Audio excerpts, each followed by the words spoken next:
Hello, and welcome to the Red vs. Blue commentary. My name is Gus Cirola, and joining me as always are my good friends. This is Bernie Burns. This is Montium. I'm Jeff Ramsey. I lied. Monty's really not my friend, but he's here anyway. So this is a special drunk tank then, or? No, this is our Season 8 commentary. Hey, look, it's Doc.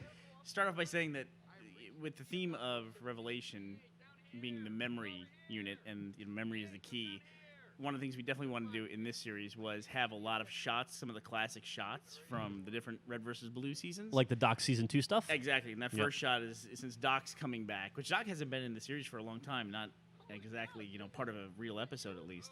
So we had the big opening for Season 2 shot with Doc looking up in the sky and trying to communicate with Command. Hey, let me ask you a question. Yeah. Where has Doc been? Well, what an excellent question. He was recertifying his medical license. Oh, So he he- was saw taking mine. his space yeah, MCATs. it's Hollywood Upstairs Medical College, Didn't man. we You see him gotta. at High Ground? That's a nice reference, Gus. Thanks. There was a deleted scene at High Ground at one point. We had a thing going where he appeared in he was going to appear in every different movie of the Recollection series, and in Reconstruction he was in Zanzibar or Last Resort, and then he was also in he was going to be on I think Valhalla. We were going to have him show up in Recreation, so he was always a step behind everybody. Guess he caught up. Guess he caught up. That's sort of Yeah, like what back. terrible timing for him. That's sort of like back in Blood Gulch when you had the idea of him being like in the canyon and like just seeing stuff pass by and everyone would just ignore him. Yeah, Doc started as a reporter character. God, I'm then glad we didn't do that. I remember that, yeah. And then morphed into the medic, yeah. I think, why did we decide to do that? Oh, because, the war had just started, Yeah. and there was, tons of embedded reporters, and we had the idea to embed a reporter into Blood Gulch, and quickly decided that, I don't know. Wow, is that really the reason? Yeah, we talked about it. That's Back in stupid. season 1, I guess, we Yeah. were talking about that. It was the reporter character was going to show up in episode 3 of season 1. It's going to be a real easy deal. He would just walk around with a rocket launcher and film people. It writes itself. Hey, look, we're at Sandtrap where we left off last time.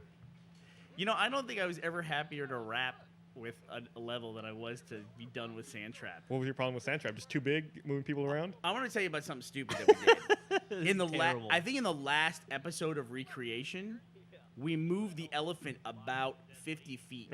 So every time we loaded Sandtrap, we had to move the elephant 50 feet. What's so bad with that? Because 50 feet takes 10 minutes. it's slower than walking, the elephant. And you Right. can't forge it, unfortunately, so Yeah. it's there. You got and to drive if you it. forget to do it, you also can't frame it out because it takes up half the map. So we almost wrote a scene where the aliens have a valet service and move the elephant back to the Hey, original look, position. Monitor Church and his fans. The groupies? Yeah. know- It's hot. Yeah, that's so hot. One of the things we like to do with levels is try to explain why things are the way they are in a level. We kind of have fun with that. Absolutely. And Monty, at the end of this, when we get to it, Monty had the great idea when there's that big fight sequence on Avalanche to start with a different map and then through the destruction of the level end up with Avalanche. So we were trying to apply the same philosophy on a much lamer level by saying, oh, if we move the elephant back to the original position, it'll explain why the elephant is there when you play the game. Yeah, totally. It's diegetic, right? Exactly. You got your church song coming up, right? The I Am the Best. Yeah, originally we were going to try to auto-tune it in time for the episode, but there wasn't time because church sounds automatically auto-tuned anyway. You have a fantastic singing voice. First phone ringing. Nothing like Griff in jail. Dude, we have an auto-tune deleted scene on the disc, and there's absolutely no way. I can't be helped. Even auto-tune doesn't help me. So is the phone going to be our new train? Yeah. This is going to be our last commentary we make in this office because we're moving. Oh yeah. Golly, that's right. moving in a we move couple in weeks. 2 weeks. Yeah. Man. How many have we done? This is our third one here. So we're about to, I guess it is our third one. We did Reconstruction. Recreation. Recreation and We did the whole Yeah. Recollection series here. Yeah. We did all of Blood Gulch down in Buda, and then all of Recollection up here. You know, Wow. I have a feeling we should start talking about the VSFX stuff now because by the time we get to it, we're gonna have not enough time to talk about it, and we're going right past it because there was so much work that went into it. We're only on episode 1 now, but what the So- hell is that noise? So basically what you're saying, Monty, Brandon is is beeping in the corner. you want to talk about, the stuff I take it did. away, Monty. So you just want to take over for the It makes next. sense, It makes sense. While we're talking about visual effects, and we have Tucker on the screen here, it's important to mention, I don't know why, it seems like all the maps we chose specifically for this for Revelation for this movie, they had the most extreme lighting Right. of all the levels of Halo 3. And it became so important for our characters to try to get their color right on each level. Like Tucker on Sandtrap is far different than Tucker on Foundry and different than Tucker on... well, actually, it's the same as Tucker on Avalanche, but there's a special church for Avalanche. It definitely added a level of confusion for Carrie and I when setting up shots because it's like, wait, which dock do I use? Orchid dock or purple dock? Do we use new armor techs or Yeah. old armor techs? Yeah. You know what? I wish we could hear it because one of the things I noticed about this season, well, Church is talking right now, but Griff especially has been really damn good. Do you think that, Jeff, that you've been a little more detached from the production? That it made you a better He just actor? fucking called you out on the commentary. I dude. have no. He just threw it out there. No, he's 100% right. I have been, as Monty says, detached from the project to a degree because of my incredibly fucking successful whirlwind Project Achievement Hunter. Maybe you've heard of it. But Let's talk about that. Let's talk about how great Achievement Hunter is. I We've don't. got an hour and 40 minutes to kill. Does it like maybe coincide with that? Just Nothing Griff has to do been- with it. No. I'd like to become a better writer by never shooting an episode. Can we do that? I think Bernie just gave me funny lines this year. I don't know. Yeah, I had a lot of fun writing for Griff this year. God Phone damn. number 2. Let's go back and Brandon- Hey, Brandon, put the camera down and pick up the fucking phone to get him out of here. How Hey, about Brandon, that? that was your cue to start beeping in 45 seconds. So, Oh, nice transition there. That was a great That was transition. really well done. yeah, I don't know. What's the difference? Is there a reason that Griff was funnier this year? Nope. I just like Griff. Even just There you go. even just his delivery on things, you know. Oh, Like, well, you know. yawn. Well, one of the things that we started doing more this season was just writing more conversational jokes. Like one of our favorite jokes in the entire season is in Foundry when Griff or Church passes by Griff and they just say hello to each other. It makes us laugh every time. I don't know why. Yeah, it's one of those things. I don't know. But yeah, it's one of those where we're proofing the DVD or we're working on an episode. One of those deals where everybody stops and laughs and then we move on. It's also very RVB-ish. Just these enemies are just like, hey, what's up? You know. It's true. Hey, what's up, Money? Hey, what's up? Where are we There now? we go. You want to talk about some visual effects? I don't see any. Oh. I thought you said we had I to thought you start wanted. I early. thought you wanted to. I We thought you had wanted to ramp it up. cue your talk up. Ah, gee, I don't even know. Visual I can't effects coming remember. in T minus 7 minutes. Why don't we explain how we met Mr. Montiome? How did we meet, Money? Well, a few years ago, Adultfriendfinder.com. we saw a video called Haloid, which was a video that Monty made that was Master Chief fighting Samus. Although I guess I shouldn't say it was Master Chief fighting Samus because it turned out to be a It was hot chick. Mrs. Chief. Mistress That's right. Chief. It was a Chief Tex. Right. Who was it that didn't like the girlfriend dick joke? Somebody really didn't like that joke. Girlfriend dick joke? In here. Oh, Girlfriend really? dick. Yeah. Oh, I thought that was hilarious. That No, was an but ad lib, right? Somebody took us aside and said, No, I didn't. You know, that wasn't me. I didn't say I didn't like it. "Oh, is it you?" And wouldn't it be a good idea after seeing that maybe after we drop Griff's armor off, he's like turns out he's a sexy chick? That'd be cool, right? But the girlfriend dick. No, I like the Ferris wheel joke. I just thought it was, you know, a funny fact. I couldn't forget a Ferris wheel. That was the original line. You can't forget a Ferris wheel or a waterfall. I'm going to test that. In 3 weeks, I'm going to ask you about a Ferris wheel.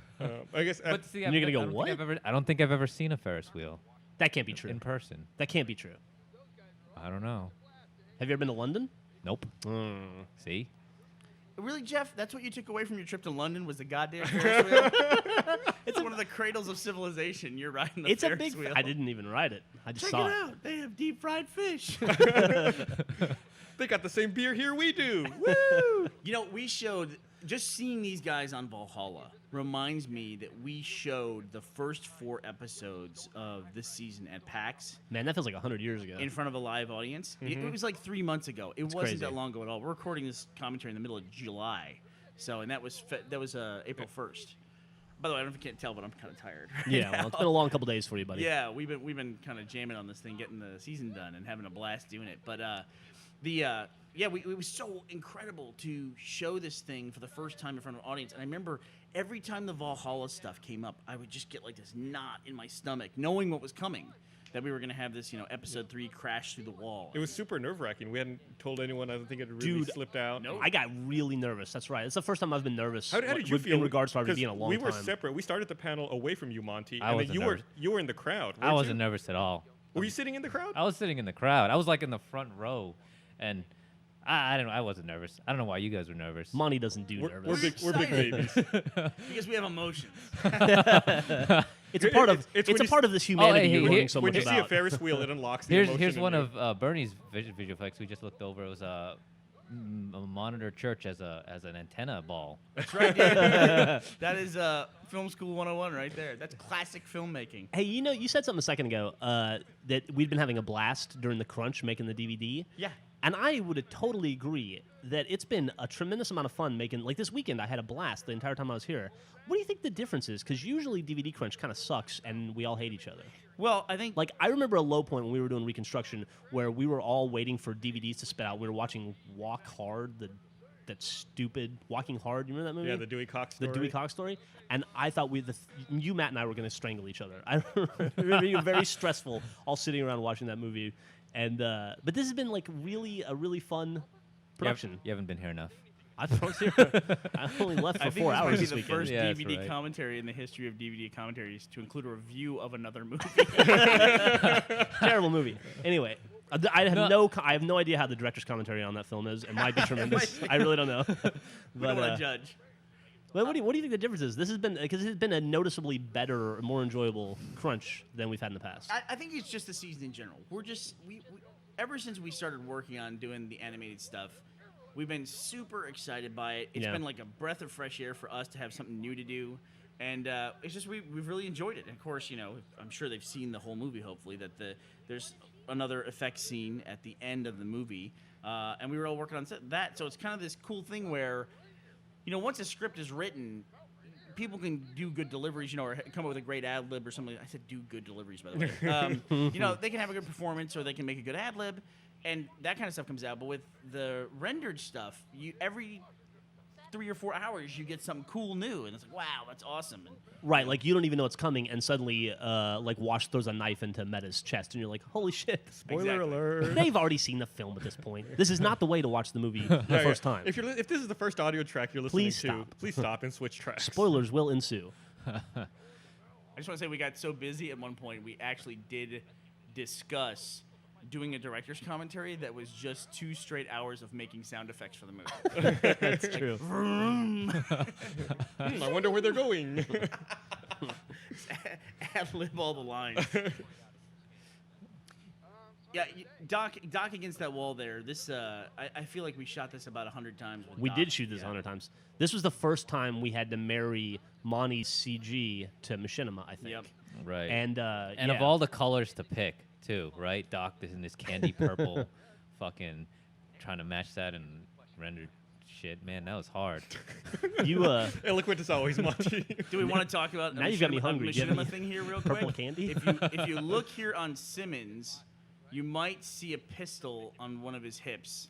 If you look very, very closely and watch, you might see a pixel here Because we can't get the no hands pose, as it's called, for people in Valhalla, because there's no flamethrowers, is it? that is correct. We can't get. What we have to do is we have to be able to go into a Forge game and delete their weapons, and we can't do that if they end up with something on their hip. They end up with whatever they had their hands ends up on their hip. like we got a wacky trick that we do where if what is the weapon we usually use? Flamethrower. Rocket launcher? No, missile pod. Missile pod. Where like you're in Forge, you're Yeah. a monitor. I pick up the missile pod, and at the exact second I pick it up, you delete it. How long does it take us to do it? It takes us about 40 tries, typically. All right, phone call number 3, guys. So, Thank you. Yeah, just keeping track. If you're keeping score at home, it's time to drink a shot. It takes us about how many times? To 40, I'm gonna guess. I don't know. I want to tell you that Carrie figured out a way to do it instantaneously. What the? How? What do we do, Jeff? We're sitting there like idiots going, okay, You're- on 3. 1, 2, You 3. will try and go. hit the button at the same time, so it's picked up and deleted at the same Yeah. time. At the same time. And Kerry just does it himself, right? Like this. He does it with 2 hands. Yeah, but he picks up 2 controllers and does it That's instantaneously. Fucking That's- brilliant. Why do we always do it the other way? I don't know. That's I don't retarded. know. That's I don't know. It wastes so many wasted hours doing another reason to hate Kerry, and that's 3. why he's gonna run this company in about 2 years. Oh man. Son Let of me a tell you how bitch. bad it got. A couple times we spent like 50 or 60 times trying to get it to work. So what did we do? Jeff and I switched controllers. It didn't dawn on us then. Oh, why doesn't one of us keep both the controllers? You even called me over a couple times to try to hit the button when It's y'all tough, couldn't do it. dude. I think we tried to sync our watches to like the atomic clock at NASA at one point. We came up with every possible hard solution for that. Oh man, did we have trouble with this scene? Did we? Yeah, we revisited You know, this a lot. The hard part was like, where do we draw the line on how much animation? And there were so many iterations of like, Oh. how does Wash deliver this shotgun speech? And I did so many tests, and like some of it was too much, and then some of it was too not enough. Well, we didn't want to telegraph the Y- Warthog going even through the wall. Sarge dropping his pistol. There were tests of that. Where Like initially, he had his arms up. Yeah, in he the would air, put right? his hands Yeah. in the air. But that And it's thing- like, should it be a slow build? Should it be sudden? Did that make it online or on the DVD at any point? No, No. no, none of that test stuff did. But initially that was supposed to be like the big reveal. when Sarge captured Tex in season 1, he made her drop her weapons, and so Right. this was supposed to be kind of an homage to that. Right. You know, going back to the whole, touching on different seasons and the memories of the different seasons. And there was also just to be kind of like a statement here, but like, being the first time you could actually like drop your guns, like not have guns, and like, exactly. just free your hands, And then the sequence started when it's just, Bernie and I are having a conversation. It's not like we didn't want to plan anything. We're just like, Bernie just comes up to me, hey, I'd like a Warthog to crash through a wall someday, And this is like 8 months ago when I started working. I'm like, okay, that sounds like a cool idea. And I just start doing some tests and trying some things out. And we get this sequence here where it's like, there's a wall, and let's do something with it. And so I first thing I did was replicate the wall Yeah, and you matched that wall really well. cut it to pieces. Forge is great for that. Forge, you just take pictures of the elements and just put them on shit. So like that wall right there is like a wall I have broken, and I just took a picture of the Forge wall and put it on my wall, and Nice. that's it. Stuff like this here, like that. That's footage in the background. It's like footage of Valhalla passing by like 3 times. Every time you saw a rock go through the foreground, that was just me like hiding the seam in the film. It's like Hanna-Barbera. They're just like running past the same trash can or whatever. Pretty much. Man, there's so much going on. And we passed the shot with the 6 pedals and the Warthog, and that was Monty. That was your first shot that you did where you harkened back to something in the show, or Right. you just came up with something funny on your own. Because typically you don't do a lot of humor. Yeah, but what really helps is that I've been a fan of RVB for years, since like episode like 4, I think, and I remember all this stuff. Hey, look, there's a hole again. Guess they came this way.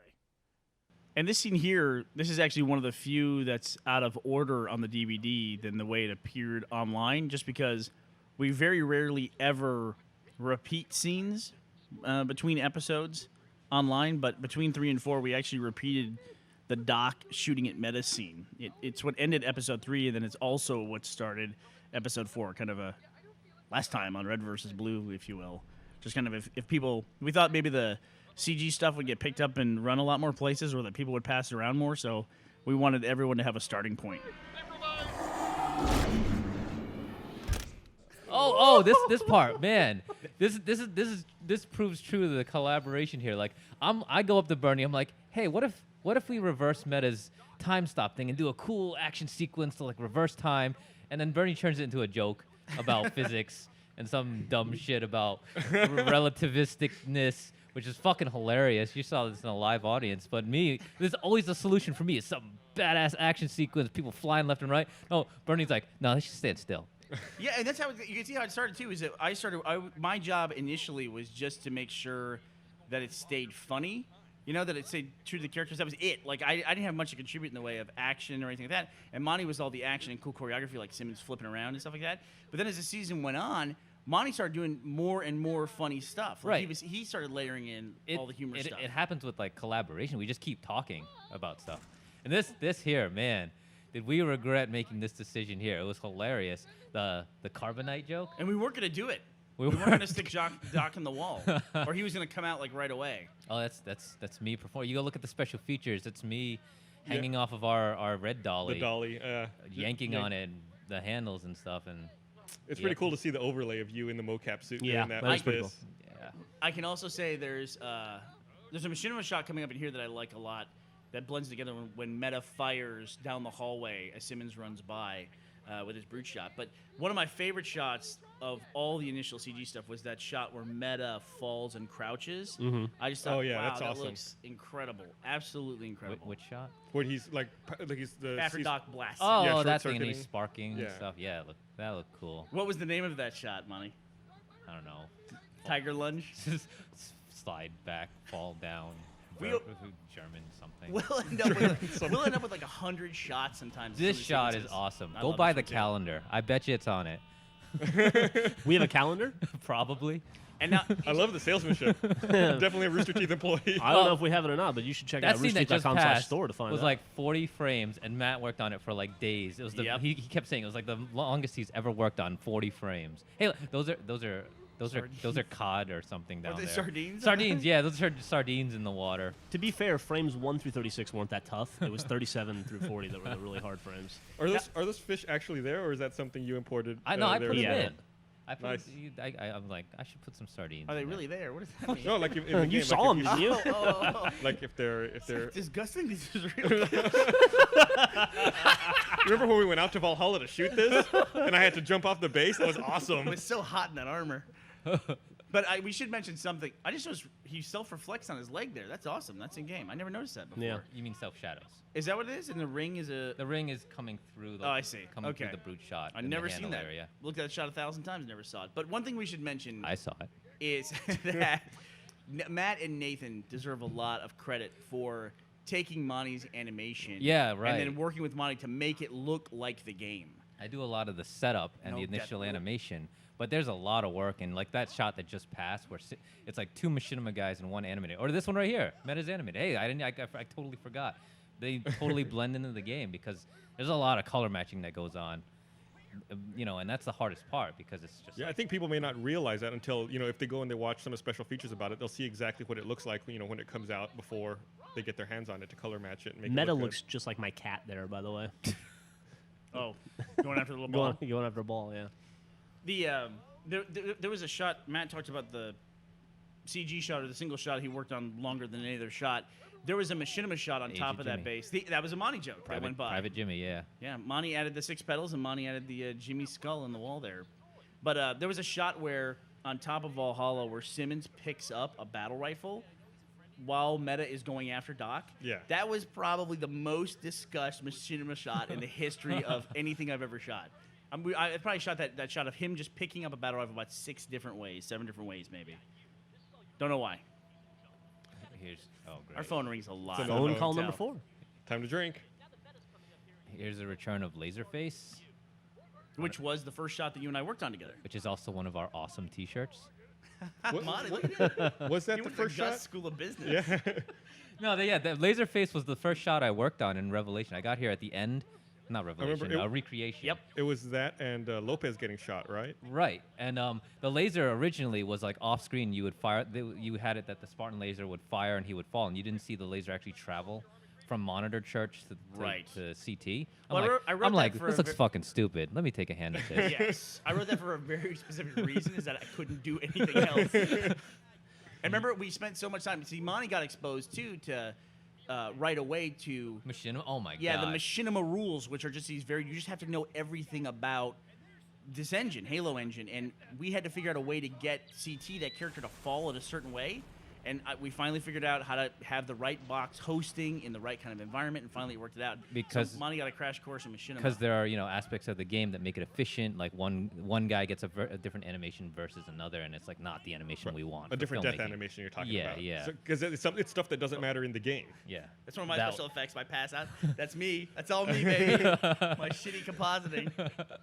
My favorite part about doing machinima around you, Monty, was for the first 2 months you worked here, you would come and pick up a controller and you go, "Oh, you guys doing a shot? Cool, grenade." That is true. I don't is go over true. to your computer and go, "You working on Poser, huh? Cool, check this out. Escape." Control Alt Delete. Those don't work. Those don't work. Yeah, he tears all those keys off his keyboard.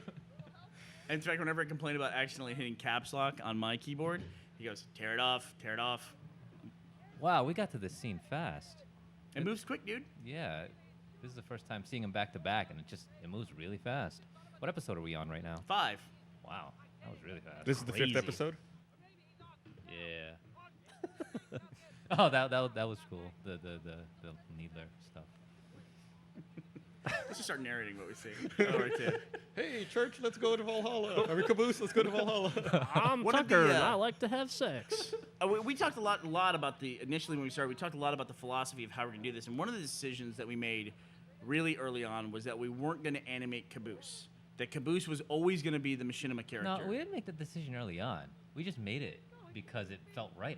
At a point where it became necessary, right? Early on, we had ideas for Caboose, and then we just never found a That's good true. one. We did have the idea to not turn his helmet around at one point. Right. And he was blinded because his helmet was on backwards. That just seemed like a funny thing with Caboose. But then we realized after he wasn't in episode 3 and 4 that we hadn't animated him yet, so we decided we did make a conscious decision. I would not to consider animate that him. early on.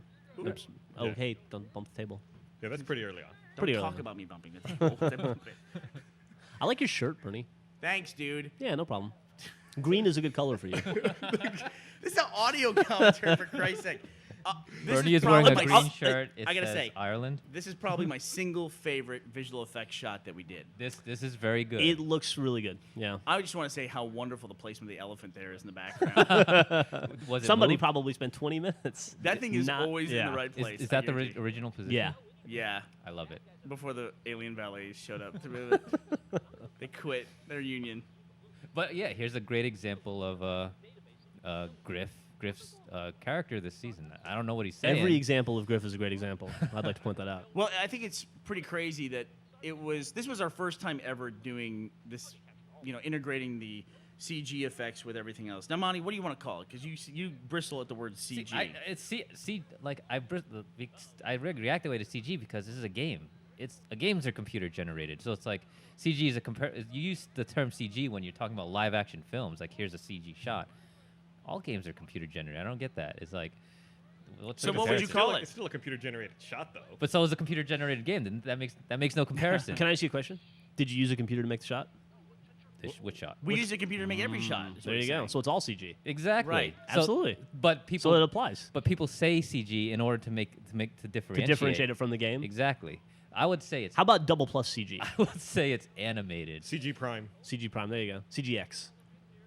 I want to point something else out here. Please that do. shot that just went by where Griff punted Church off into the horizon. Man, can he kick? That's probably the one shot that illustrates best just how fast Monty is. Because Machinima, what we like about it is that you can say, oh, I got this idea, jump in the booth, record the line, come on here, let's record it. That idea that the monitor would start talking to him and then he would punt it, I think we came up with that about 2 hours before the episode was supposed to air. Yeah, we had the kick animation from like the Friday night or the Saturday night I was Right. here, knowing it was going to be used. But then, Like he just punts it. He knows they're coming, so he just punts it. But we thought, well, it'd be funny if Church woke up and knew he was about to get punted and then Yeah. got punted anyway. and then I'm like, all right, let me do my business, and then And then he gets in there and And then he animates started it. working on the shot. And and Then you computer generated it. Yeah. And problem solved. All right. Well, we have asked Jeff and Gus to leave, Yes, we did. and now we're going to be joined by Matt, and pretty soon we'll be joined by. I hope Nathan as everyone well. enjoyed that opening act. The warm up show was pretty good, right? With Jeff and Gus, and now we're into the Exactly. now we're into the headliners. Time for the real show. So the carbonite joke. Let's talk a little bit more about that. We had a decision. I don't and think we talked enough about it during the course of making the show. we had big segments where we knew we had episodes 3 and 4, which were the Warthog wall sequence. Then we had the big text fight at episode 10, and then we had the avalanche fight sequence, which was to end the movie. But there were all these little visual effects along the way. Yep, Like, hey, peppered what if in. we did this? Or what if Yeah. we did that? Like, we just saw the Griff kick thing a little while ago. That was the worst thing in terms of eating up time because everything was like a slow bleed. Like this shot right here, it's like, wow, we could have worked on this sequence for a long time and just done 1,000 different cool shots, and it would have been so much fun. But it's like, man, we gotta prioritize what we're doing. And the carbonite thing, we all loved the idea. We loved the idea, and then we were like, man, this is not gonna work. We're gonna have to put him in all these different scenes and these different environments. Yep. And the idea of putting Doc in carbonite in Sandtrap, when we hadn't figured out Sandtrap, we didn't know how we were going to light it or like how to make it work at all. We thought it was going to be impossible to match. and there was no animated. major fight sequence in Sandtrap. And there's no, yeah, exactly. So it was this whole thing that we had to do all this prep work for just for a dumb joke. And you Yep. know what? If RVB is nothing, it is is nothing but dumb jokes. So it's like let's get back to our core and like let's put Doc and Carbonite in there. I think it was a good thing to do. You know what's helpful is just the machinima stuff. That I'd always be worried about the continuity of things to be like, how can we do this and we can't show this. But Bernie's like, we'll just do it off screen. So like a second, we had Meta doing the exact same thing Simmons was doing, which is fine. We don't need to show it twice. Of like him pulling on Doc and the Carbonite. It's like he just walks off screen and we hear noises. That was what you just like think encapsulated the true like push and pull like story making process of this season, because RVB has always been about how do we tell a story with limited visual resources, and like Bernie always says, we have 7 verbs we can use. Yep. And it's always about like how do we do it in audio, how do we do it in dialogue, or how do we do it off screen, or how do we present this idea in a way that people can hear it and understand it, and not if we can't show it and understand it. And this year we're faced with the opportunity that we can show so much stuff. It's like, where do we draw that line? Yep. You don't have to talk about it so much. That's Yeah. right. That's when we have time to work on it. That's when I have time to work on it. Like that hook toss thing, it took me about a weekend, and then I didn't tell anyone about it. And we planned on it, and we were like, let's do it this way, and this way. And I'm like, nah, I'll just do it this way. This is one of my favorite shots right here with the aliens jumping in the background and the nice dolly out. I thought that was great, Bernie. What Monty's talking about though with the weekend work for the hook toss is it's always great when that was a great weekend for me because I went away and I went home and I was came back and on Monday morning there's this whole cool completed sequence, and that's when I named the spot that you stand at next to Monty's desk as the spot of awesome, where you just stand there and you go awesome. Awesome. But that is one of the great and terrible things about working with Monty, is that Terrible. you go away over a weekend, right? And you come back and it's like, oh my God, look what he did over the weekend. This is incredible. And then you realize what he did over the weekend means you have to do work over the next weekend. That's right. I tend to work really late at night when no one else is here. It's a fucking party in downtown Austin, and all throughout the weekend because I had nothing better to do. And I always come back, and people always come back Monday morning, and it's like, hey, look at this, like this right here. Pulling on his nuts. I had the most fun recording the audio for this. Didn't we have more audio for this too? We had a ton of outtakes and stuff that we didn't use, like ad libs for Oh my gosh. Doc in the Wall, that were just horrendous. We I even- think a we even couple of cut them some made of it into the outtakes, right? And No, I think we cut some of the ones. some from of the them outtakes. they were too crude. There were definitely some pretty crude ones, but even like on that sequence there with Doc, do you remember how we recorded that, Matt? The audio? Yeah. We actually had a real hook attached to my pants, I think. We had Matt in the sound booth, and I was beating on your back. Oh, that's right. I forgot about that. That's right. That was my shiatsu massage for the day. And I can tell you, Bernie was not afraid to go too low. I learned from the I best. should have said that in Sarge voice. Classically trained sound booth masseuse. So here's Doc and Carbonite, and it was like, and now we've got him. So here we go. This character, every time we show him, And of course, all of us being Star Wars fans, we fall Yeah. like we always jump in the idea to make a referential joke to some sort of nerdy pop culture reference or something. Hey, look, a machinima shot, like an actual machinima shot. I mean, it was so much fun for me because, like, I was obsessed with Han Solo and Carbonite as a kid. I thought that was the coolest thing. And, like, I know it's not me in the suit in the wall, but, like, just seeing the character that I identify with being in the wall, it's like, oh, this is just so cool. There's something so fun about, like, this season, like, getting to see our characters doing different things and, like, just expanding their own little worlds, like, I mean, the worlds unto each character. well, I'm glad you feel that way because the only time my character was in a CG shot, he was getting the shit beat out of him with a monitor over the head. Well, that was a debate too. Like, do we, with each character, it's like, what is the appropriate time to use them animated, and what's the appropriate time to stick with them being just we did just have that machinima? CG shot of like 1,000 churches in a room. Yeah. So we got to do that thing where apparently Bernie gets to play like 100 characters per movie, like he always does. Absolutely. Now I get to play an army. Take the voice recording for about a 2-week session of just me layering my voice in one over the other. Simmons, shame. I tell you what, I will miss the monitor church. I didn't realize how quickly that went by. Yeah. Because I remember that idea has been like there's the seed of that idea has been around for a long time. Ah, damn it! Hey guys. I mean, that was one of the first things we explored in Forge in Halo 3 was the Forge aspects of it. And then, of course, we thought, wow, we can do a monitor character now. And Yeah. it kind of came up naturally, I think, in recreation of that we were going to stick him in that. Here we're like, should we have him take the chopper with him, and utilize it in future scenes? Nah, let's ditch this cool ass thing because, let's just not give ourselves more work. That's later. a lot of trouble. Exactly right. That'd be a lot of trouble with Yeah. that thing. We were planning on originally having the last fight here because I was just looking at maps and I was like, oh, this looks cool. Yeah. Easy to replicate, lots of detail, very good for a firefight, lots of corners to churn.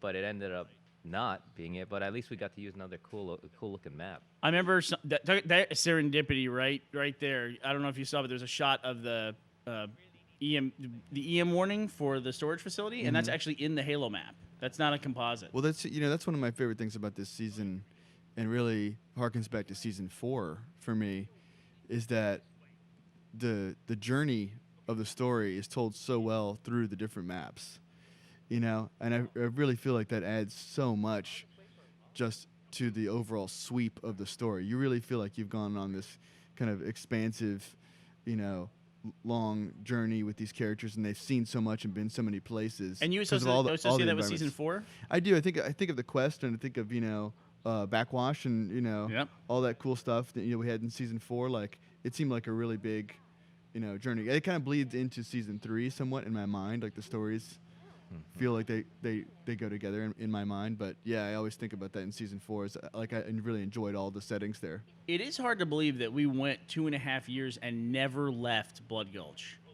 That Yeah. they were there the entire time. Yeah, Yeah. yeah. Even when Sarge left. When you left Blood Gulch, we didn't tell you where you went or anything. And at the end of season 2, like when they teleport out, it still was like, there was still the anchor of Blood Gulch.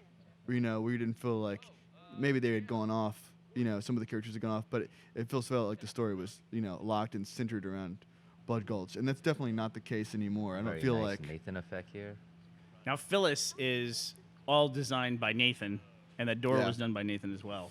As it Nathan, since Reconstruction, he was, of course, working with us back since season 5. But I think since Reconstruction, his graphics stuff in terms of like interface elements and stuff like that has just been so cool. Well, he's very consistent about it, too. Like, It's- for yeah. the alarms, like the recovery beacon at the end, he went back to Reconstruction and made sure he used all the same design for everything because it wouldn't have changed Yeah, once and I think- Project Freelancer fell apart. Yeah, and I think it picked up some elements from Meta's. What do you call that thing that we had? Electronic paper? Electronic paper, yeah, from Reconstruction. But yeah, I would talk about that with Nathan, and then I love being able to use things like security camera that automatically tracks you in the map. Love We it. First used that in Reconstruction, the first episode, but it's Yeah. great because if it moves, you can make it a character. That's my That's philosophy. right. That's right. The environment is a character. Sometimes if it doesn't move, you make it a character, anyways, like the skull. How long did Or how long did it take you to find that ding dong sound effect, That- Barney? I looked up so many search terms trying to find a good sound effect for that.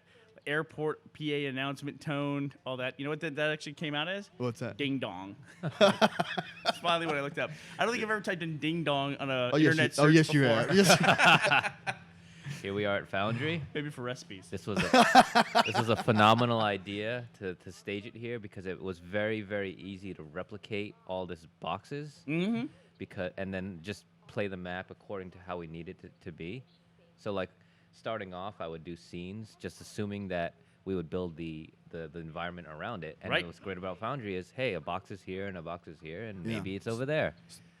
Look how making boxes is like a joy, Yeah. In CG. I mean, compared to, the other kind of stuff we would have to replicate in other environments. It's somewhat similar to the process in Valhalla of taking screenshots in Forge, but here I would take screenshots in Forge and just put them on cubes in Maya, extrude them a bit and model them around the just to give it the general shape. And now we've got props that we can move, reposition. It's like a puzzle set. And when we were putting the shots together, that was one of the things I noticed is that you start looking at the background and, during the text fight, and some of the background boxes and props are like, they look so good, you're like, get distracted by them.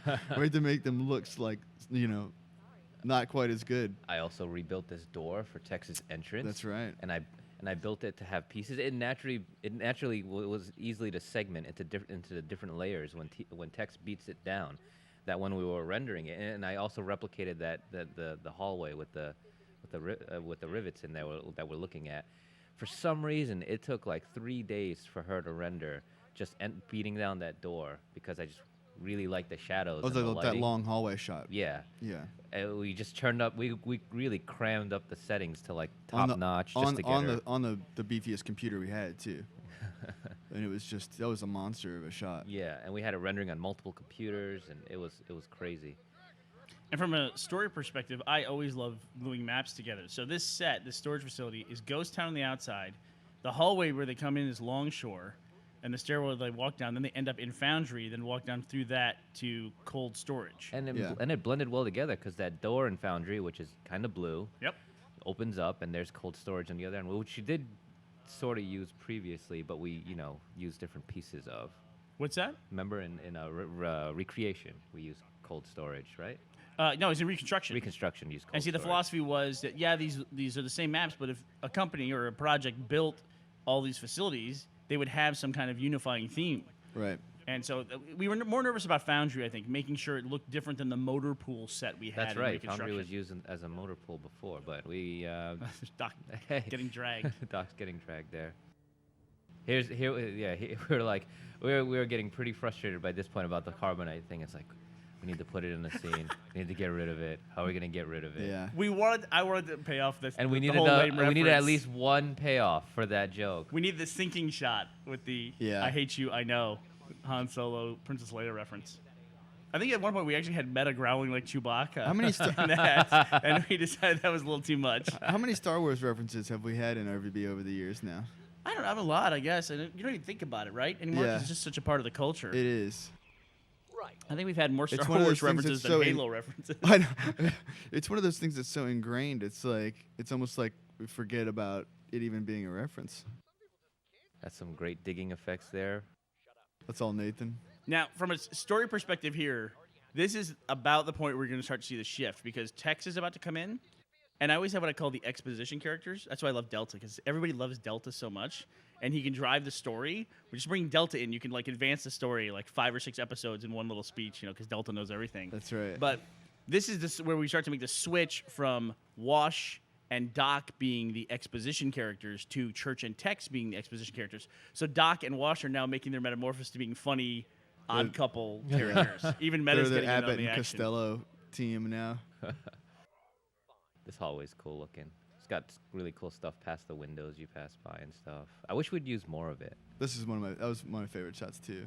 I wish I'd done some special feature, like some of the different shots of this shot with special feature, because all those churches there are just cardboard cutouts, like literally in the 3D scene, they're 2-dimensional, and like if you'd seen them from the side, you were just looking at Right. like a big row of cards. If we moved the camera any further, it would have revealed that. We also this scene changed a couple times where we had the different placements of Church around the room, of the bodies around the room and different on the wall, right? Yep. Yeah, those are those blue dots on the walls, and we had the church bodies hanging up on those things, and they were hanging all over the walls. But I think we all agreed it looked a little morbid or Yeah. macabre. Yeah. And Am I it, saying that right? and it didn't Macabre. seem to fill very much, which is one of the things we never really get a good feeling for until we actually see it, is this kind of the scale of things. Like you put them up there and the bodies are a certain size and you realize, it's not really what I expected it to look like, because this game plays with scale a lot. Like the grenades are the size of basketballs, and like the monitor, you think he's the size of a head. He's actually the size of a beach ball He's in game. huge. He's enormous. Yeah. But you just kind of, we always do what's right versus what looks right versus what's actually right. Yeah. It's so funny when you have an element. Like in Halo, if you want to destroy something, you literally just shoot it. But it's like when Nathan makes the element and you say, we just want to shoot it, battle damage it a little bit. He's like, I'll see you in a Yeah. week. Exactly. That's good drawing effects here. That's pretty nice.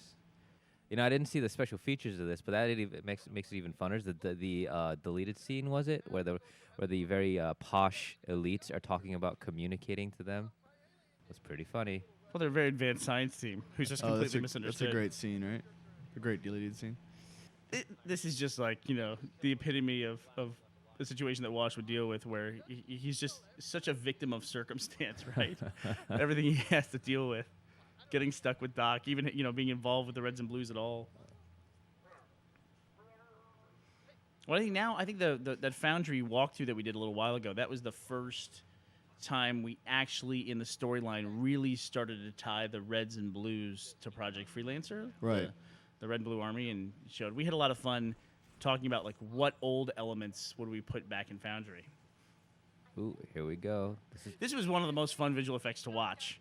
Was when Caboose is getting the door beat down around him? Yeah, it was a nice blend too because I built the door from a picture of the door and then placed it over itself, and so it was just a matter of kind of tracking it to itself. And then one of the hardest things we try to avoid is putting a 3D animated effect behind a machinima character. Yeah. Just because then that's just a lot of masking in After Effects. It's a lot of work. But then we delegated this to Chris. That's right. So I remember when we had to put the Reds and Blues in the Pelican. I was to the point where I was like, "Well, just put him in there." It's like, "Well, how are we going to put the Pelican stuff behind him?" and then and Bernie you was know- like, "Oh, All right, how do I do that? Do you remember when we did that shot too, Monty? That we delegated it to Chris, and he spent like a whole day doing the roto and the masking. And it for was the the shot. wrong scene. And it was the wrong one. wasn't And- the final and scene. you just casually walked by and was like, "Oh, I changed all that." And he's like, Like right there. Yeah, right That there. piece sticking out. That's actually the whole door, like a whole 3D door that's replicated, and then has like junk shooting out of it. Oh, this is hilarious. This Caboose talking as he's walking away. Thought it was genius the way this scene filled. Just you replicated the dialogue, right? I did. I repeated. I didn't have enough, but I wanted the moment to last longer with Caboose just saying, "Excuse me," as he walks down the hallway, and we just repeated the dialogue over and over again. But when we showed it to people, everyone loved it and got so used to it. They were like, "Yeah, we don't want to record more dialogue. We just want to have Caboose repeat the same thing again." "It's funny." Same thing happened with the footsteps in the Speedy Griff scene. It was like those are. We said, "Well, we need more metal footsteps." yeah, they were and very metal on metal. clicky, but they worked. But everyone thought it was funnier to have the clicky footsteps, so we left them in. So here's my multiple deformers, many pieces door. Look at the lighting. Look at the lighting. Yeah, it's so good. It doesn't even last that long, but it's totally worth it. I want you to pause it like several times and play it in slow motion just to admire my work. Monty wanted to do a whole commentary where we watched the episodes in 50% speed. Yeah, but then we'd be able to fit it on the disc and just play it at double speed, so you'd have to watch it in slow motion. This is one of the only scenes that we did where we had to add extra footage for In the the front? scenes. We had to Yeah. add the alarm and those little shots of the boxes. Because on the online episode, which everyone loves the way it starts with the fade in. Ooh, there's my one mission of a shot. That's my That shot, contribution. we love it every time. Great shot too. It's text at 300% speed. Then you start at like 200, you're like, it's not enough, and you just kept cranking it up. Although That's my one contribution to this episode. I will now remain quiet. for the we rest of the should episode. count and see how many actual unaffected machinima shots we can even find in this episode, because even that one that you just pointed out Hey, look, has Simmons has a left- graphic left-handed. element that's composited in it. A second ago, Simmons was left-handed because he needed to put his right hand on the wall there. It's one of those things you just have to like live with, just to get the scene to play out properly. Hey, look, Machinima. Machinima right there. Good job, Bernie. Thanks, dude. Look at my fancy camera work. Yeah, my job essentially in this was, well, first of all, I would sit down with Monty and we'd talk about ideas that we want to do. And then Monty would go, we get like a general idea, and then it was like Monty goes, okay, I'm off. And then he'd go off and build sequences. Yeah. And then I'd have to come back in and fill in like little gaps to glue shots together if that was needed, which Yeah. wasn't needed very often. And sometimes it was cool. Like I remember in this episode 10 sequence in general, that Monty would have like an idea for some kind of portion of the fight, but we wouldn't know where it would go, you Yep. know, in the timeline. So Yep. it's like he would make the scene. It's like I remember all that stuff with Tex and Tucker fighting. It's like you had done a lot of that work, This but we was the didn't know first where it shot went. right here. Right here. The first thing I worked on, Griff getting his bass beat. So this right here, where I actually did that to Brandon in our mocap room. I had Yeah. him put on a suit. I'm like, okay, Brandon, I'm gonna shove you down on the ground and punch you in the nuts. And he was like, my hand got pretty close to his nuts. Because that was that led into the first teleport, and one of the main things when we first started talking about it is I said, I'd like to do something with teleporters. So like Yeah. they're all stored here. And That's like months ahead too. yeah, that was like 4 months ahead. I think. General quota to fill. Stuff with teleporters. It's in Foundry. Beat Griff in the nuts, which was my idea. Because it's funny. And it's Nut just punch. text being text. Yeah. You're messing up my plan with Simmons. I was supposed to distract her for him. You ratted me out, you son of a bitch! You talk about off-screen versus on-screen. I mean, this is episode 10, right? This is episode 10 of Revelation, and you compare it to episode 10 of the original series, which is when Tex showed up, and the fight sequence we have with Tex, and then when she goes over to Red Base and beats them up, that was all off screen.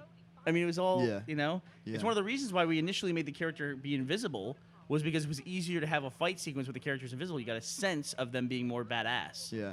Well, the thing I love about that is that we've been telling you for years, we've been telling everybody for years that Tex is the ultimate badass, you know, and now we have the opportunity to show it. And I feel like we did a pretty good job of actually showing it. And here's a great example, too, of something coming up where the collaboration came back because Monty would add stuff in. Like, Griff had the cone, so he had him hold up the cone. So then I pulled Jeff into the booth and said, we needed an ad lib, and so we said, protect me, cone. Which also made a great T-shirt, which you should buy. Monty's become the king of hawking our merchandise. I love it. And we actually changed the color of Tucker here to the darker color, so he looked more in shadow. Change it in machinima. Changed it machinima, yeah.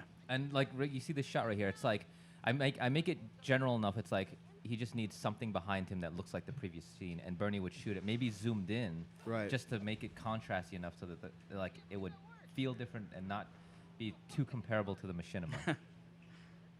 Feels like a Dr. Seuss book. These lines here. This is also this episode, man. As soon as you start watching it, you can't stop. You know, to this really day, it's can't. like I just keep watching it. Oh man, Joel did these lines. Not Joel. Jason did these lines great. Swish and stab and stuff. It was hilarious. Oh yeah. So I rebuilt the box. Oh, and the med kits that came as an idea when I did. Let's drop something on Tex to show how tough and badass she is. It doesn't crush her. She throws it at Tucker, and Tucker has like a superhero moment where he cuts it in half and still fails, and, Yeah. and it hits the reds. Well, that was an important reoccurring element of all the battle stuff. Is that the Reds and the Blues have to like be able to engage in the fight Dirty in Tucker. some way, but not win. You know, because they couldn't win. They're not those kinds of guys. But they still have to progress the fight in terms of the arc of the fight, the story of the fight. You know, so how are we going to do that? For some reason, the corner of my scene was so hard to render it here. We had to do this scene multiple times because the renders were not churning out right. I don't know what it was. I played all three roles here of myself kicking myself, punching myself, headlocking myself. Yeah, I would do these scenes by just mocapping, like punching air and pretending to get hit.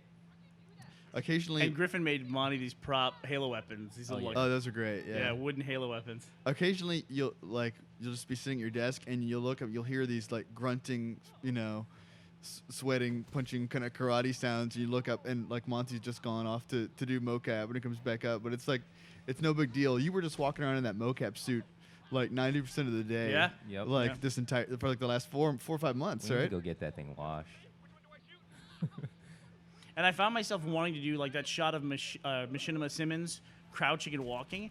I wanted to do stuff we normally wouldn't do, so it would look different than what normal Machinima looks like. All right, what was the name of the shot that just passed? Monty? Verwuster, Verwuster. which is German for devastator. We mentioned before, I think, that Monty loves to name his shots ridiculous things, and we can remember every shot by the name. Some great particle work there. I mean, that's one of the shots which was hard to do in particle illusion because our particle program is a 2D particle program, which in some ways can emulate 3D, but it's definitely hard when it's got large sweeping camera motions. And just to clarify, when he talks about particles, he's talking like smoke effects, Fire, sparks, you know, things explosions. like that. All the shit that's happening right here, Yeah. which I delegated to Matt. There we go. Beautiful, beautiful shot. You can check it out in the special features. And this is the scene where I kept pitching to Bernie, and he just wouldn't buy it, so I just did it anyways. Yeah, Monty kept talking about this thing where Griff flies up in the air and then comes down and hits his nuts. And I'm like, Bernie, this would be cool. He'll come down and she'll nudge it into place and hit his nut. He's like, I in don't my get defense, it. I think this was on Saturday night that he was talking Oh, about God, it. yeah. I And we mean, still had 10 shots left that we didn't have done. There's so many ideas in the movie. I don't know how they actually made it into the movie because it would be like, okay, this episode's done. It's being released in 30 minutes. Monty would come in and go, I have an idea for 7 more shots. They're going to be great. And we're like, no! I gotta say, that cut, that's probably right there the best cut from one episode to the next when Church is getting beat by the monitor. It's like, we just tried to see how that would work. It's like literally a smash cut. Yeah, you'd think it wouldn't work, thinking it from an episode standpoint, where it's like, okay, there's like black to black, and what do we put in between the credits? And normally we'd be like, let's film something, but it was just hilarious. We all came in and saw it, and it just worked so well. It's perfect comedy. That shot with Griff and the med pack, that was another one that was like, it was the 11th hour, the 12th hour. I don't think it actually made it into the first version, like the sponsor version when we first put it online because it was still rendering. What, and the then we trick got shot? it up. Yeah, no, the Griff Griff med with pack. the med pack. Oh, on his right. neck. And then we got it out about 45 minutes late. I come in Monday morning, and Bernie's like, "Hey, wouldn't it be great if you had a med pack?" No, I think I was on a plane. right? Yeah, I was over. Yeah, And I called you as were, soon as I you were landed. gone somewhere. Where were you gone to? Probably like Seattle. Yeah, I don't know. I was somewhere. Yeah. I'm trying to remember at this point, but And then I come in like Monday at like 3 because I wake up fucking late, and it's like, "Hey, do this." I'm like, "Okay," and it Turned worked. out great. It turned out well. Oh, we never mentioned the control panel here that Nathan had to put in for this. Not actually there on the map is the Nope. the Sheila Phyllis control panel. It's pretty cool too that Where's that from? Nathan built that entire thing in 2D. Right. That's Photoshop, Yeah. yeah. He made a believable 3D environment prop out of 2D tools. If we had time, it would have been cool to do the armor lock actual animation here, but We talked about it. one of but- those things that's hard to do to replicate is just the way the materials work, especially for like stuff that kind of is a shader thing versus an actual modeling thing. So it's like I kept thinking about the scene and the pitch for it. I'm like, let me think about it, and I just kept putting it off, and then it's just like, oh, we need this scene, we'll just do it in Machinima, which was a good saving grace for us to, if not one way then another, but it'd have been cool to do this in animation. Well, listen, guys, I am super proud of this. The way this turned out, I mean, to me, it's completely epic. What I'm most amazed about, though, is that this is our first effort at trying to combine all this stuff, Yeah. right? And you can see where we learned a lot. Yeah.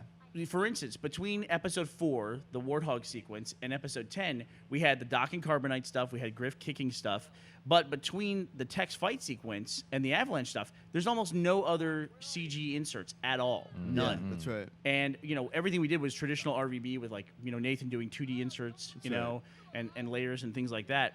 Because Monty's busy, destroying the ice environment, Right. That's right. I had to kind of like dive into my hole and get a good enough. It was planned that way in order to have enough free time to make the final fight as epic as it had to be. So there's a good amount of pause in between of the amount of work I did, but based on our schedule, it's not like I was just okay, Monty goes on vacation, come back in 4 weeks when that episode's about to come out. There's a lot of planning ahead that had to be done for that.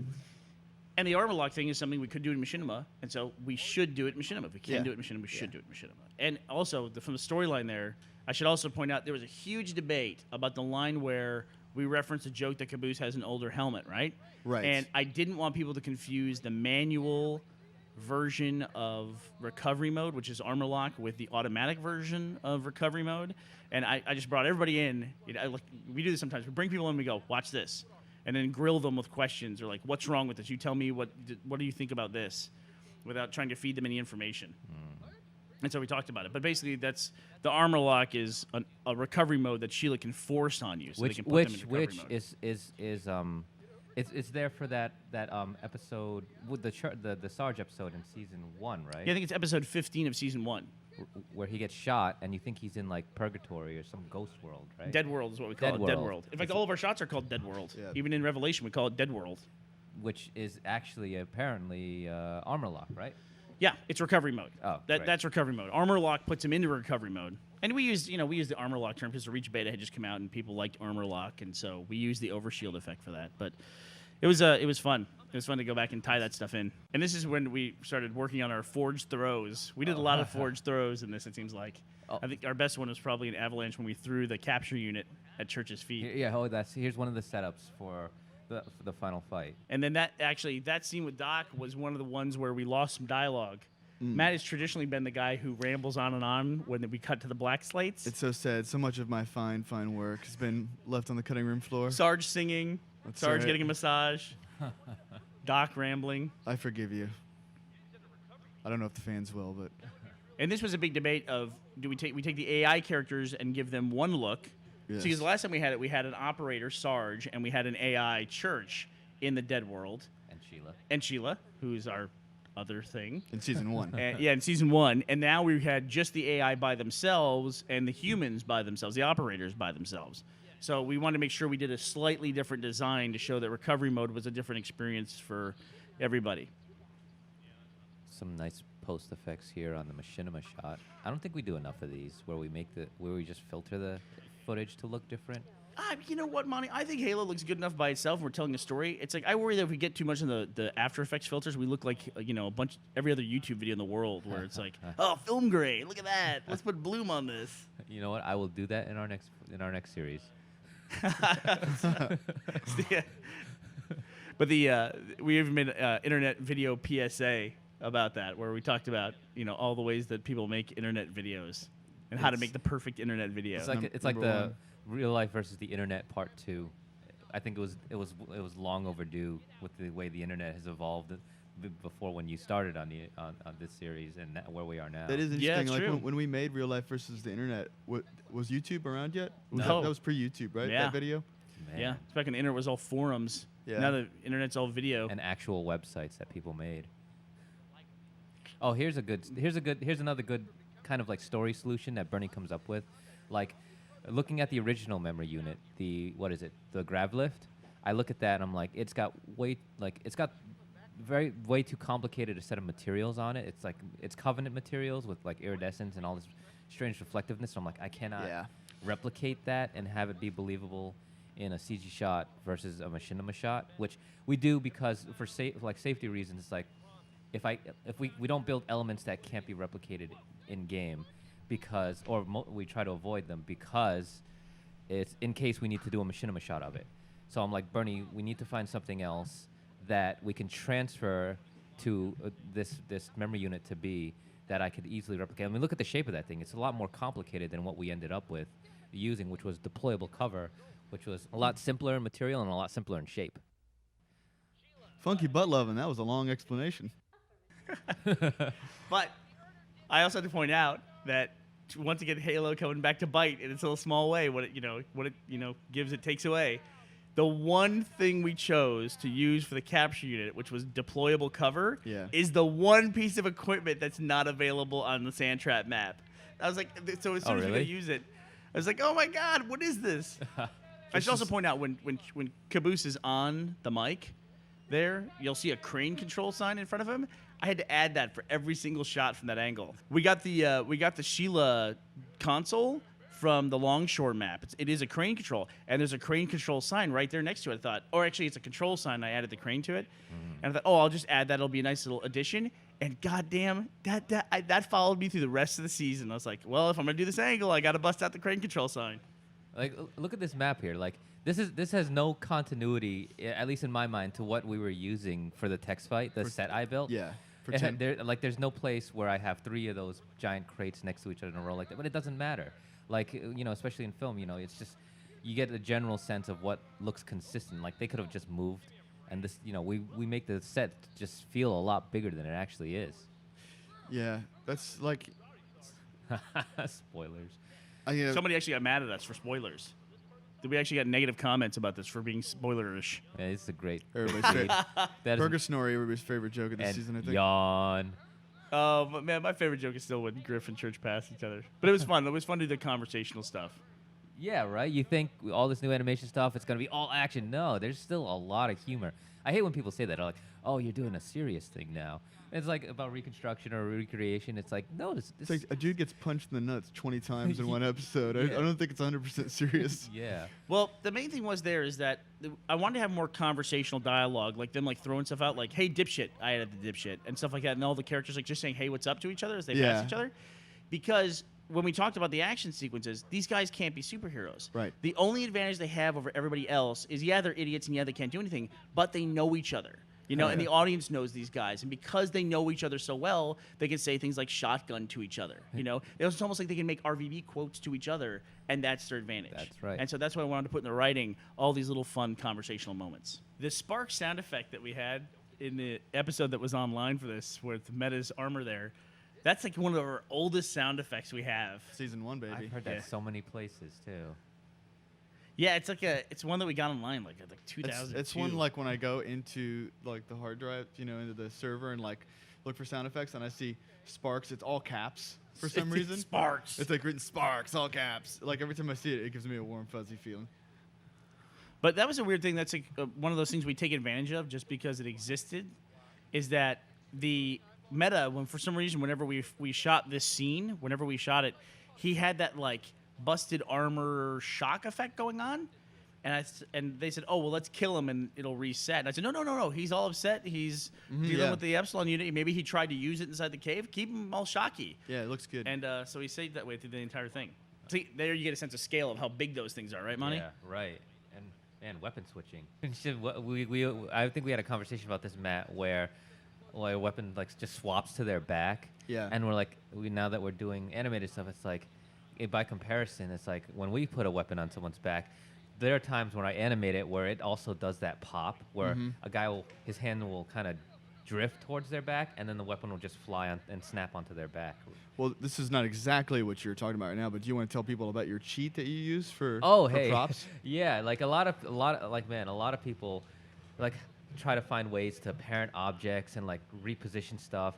And so people who are not or don't understand this process, parenting objects means if you have a character, one element in a scene that's holding another element or object in a scene, you want to parent as in attach that element to the other one. Attachments are like their rifles or weapons most of the time, and I imagine in the game they have a code that like says set weapon to this node on their back versus their hand. I just have them holding two rifles, one on their back and one on their hand, and I shrink one down to 0.001%, or I just 0%, and one is already at 0%, goes back to 100%. So they're actually always holding like 2 or 3 rifles at the same time. But technically, there is a tiny little like 1 pixel of a rifle still back there. So if you have a microscope and you want to get out the pixel by pixel, you can find the tiny little rifle on their backs. But you'll only be able to do it when you buy the Blu-ray version in like 10 years. Wow. Now Monty's hawking merchandise for the future. Yeah, and pre-order your copy now. Just as a comparison, the way we do that in Machinima is we hit the Y button. Someone already did the work for you. Why didn't we think to script that on the keyboard? The Y button. Just hit Y. You should try maybe it's a keyboard, like Control Y, maybe on a keyboard. Maybe that'll do it for you. But when you guys talk about the way that you have to approach things technically and the way that you can do them, and then, I make the joke about, well, I just hit the Y button, it works. That was actually a big philosophical discussion that we had all the time. Yes. It was what looks good versus what is appropriate. Yes. Right. And it's almost like when you're making stuff for a live action movie, you have to make it fit the real world. Where our real world happens to be a video game. Yeah. And so a lot of times it's like, that head bob looks too smooth. That motion is too fluid. Right. Can you take some frames out of that, or can you have that weapon just pop away? Yeah.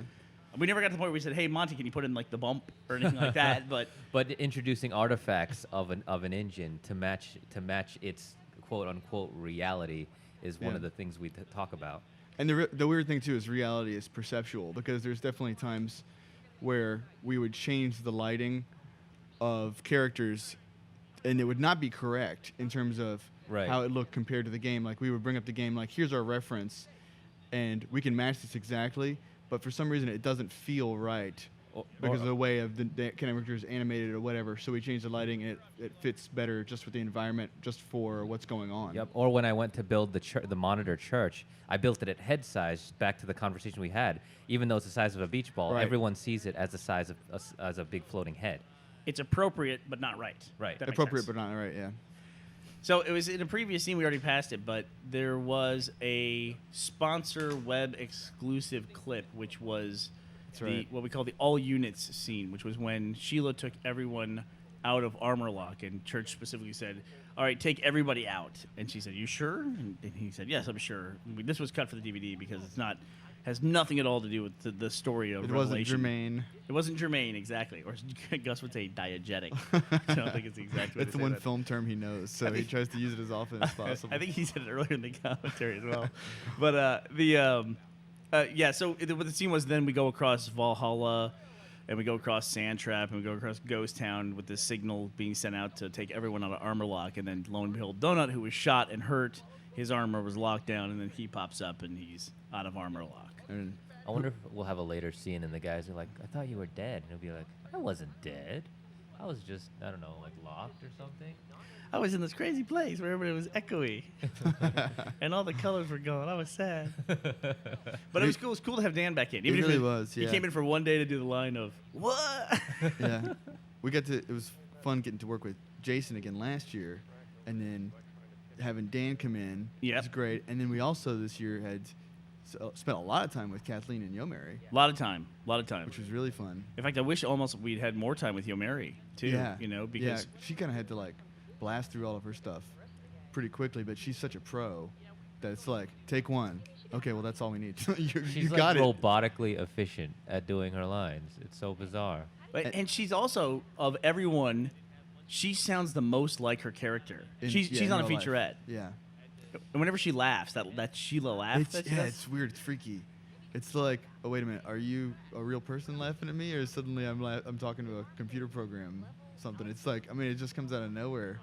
But she's like, she's just such a consummate professional, like that she nails that stuff like every single time. Before you even like give her this direction, she's like, oh, you mean you want it like this? Da da da da. And they're like, oh yeah, okay, you already did it. Well, of all the characters too, I mean, hey, Brandon's here with us too now, by the way. Hey, how's it going? Brandon made the featurette on the DVD with Yomeri and Kathleen. Did you put in there the clip where we showed her reading for the first time? No, that was we couldn't find the original. Or I And think it and was that- like 320 by 240. Yeah, Is this was somewhere on rough. the bonus disc? The, maybe? the thing about Yeah. Yomeri that you got to realize, and you don't really know unless you're with her, is she's very, very hot. I don't know if it comes through or not in the featurette, but go back and watch it. Well, it She's- definitely does come through in the episodes when she's a tank or a crane-controlled computer. But she, But yeah. you know, but that was funny because that's what her, like one of her major jobs has been as a spokesperson or a spokesmodel. Yeah, she for models cars. She's like one of those import Like, girls. yeah. And she did traffic for a while too, didn't she? So Oh, all on the news. Yeah, yeah. So she's all around vehicular. pretty much. It's funny too because I still consider the character to be Sheila the Tank, although now we've revealed it's actually Sheila the Tank is just kind of this weird offshoot of the Phyllis Of the system. Phyllis. Yeah. And, you know, bizarre too is Kathleen. She's like, man, she is tough. She's ripped. Yeah. She's gotten to be more like Tex. She I has. think. She has. That's true. She got into this whole fitness, like working out, paddling thing, where she's just like, she every time she comes to the office, she's like, she walks in the room, she's like, all right, who wants to arm wrestle? I was like, no, none of us want to arm wrestle you. There's no upside. There's no upside to here. that. Yeah. I'm either gonna beat a girl at arm wrestling, or I'm going Or to get beaten. more likely, we're gonna get beaten. Yeah. And like she's into like paddling and all that stuff now too. So And then she's giving like Monty tips on like Tex's characters. It's like, oh no, Tex would punch much harder. Yep. Let me show you how it's done. And she's like flexing her guns. she came down about 3 times to record. I think the last time she came down, she literally came from a rowboat Yeah. competition. She rode here. She did. Yeah, she does these like endurance paddling competitions where she like paddles for like crazy distances. Oh, no, like, thank you to that. it's ridiculous. In the ocean. Yeah, Brandon's Like, a real health nut, as Yeah. you can tell. What happened to our oatmeal cream pies? Where did those go? you know, there's a You thing. ate there's them a- all. There's a thing. Including There's a the thing. lava cakes. What happened to those? The lava We had like cakes. 4 left. There's a thing that I was looking forward to those. the paddlers and like these Table endurance discussion. athletes, like these endurance athletes eat this stuff. What do they call it? It's called The energy gel. the energy gel. It's got a name. Really? It's like- Like I guessed it right? yeah, it's like Oh, an energy power gel. gel. It's like a sugar, like that's condensed into a paste. Uh-huh. And I think I got some name for it, but like that's what they do now on these like long runs or long paddling things like Kathleen does. They like take this hit of sugar. It's pure sugar just to get your energy level up. Sure. And she's telling us about this, and you could tell like everybody in the office was like, "Well, I don't really want to go paddle or exercise, but that pure hit of sugar sounds pretty good. I think I could go for one of those." But it was cool. It was really cool to have her back and have Sheila back and have Donut and Tucker and Jason.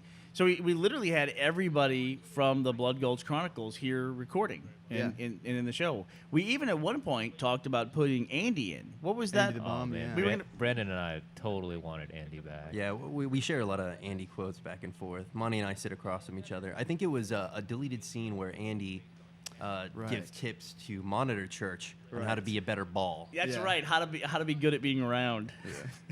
You know, if we could have done with him, we could have put You him. gotta curve it more. I need you to be rounder. Wasn't that the joke? Yeah. What does that mean, be rounder? Forget it.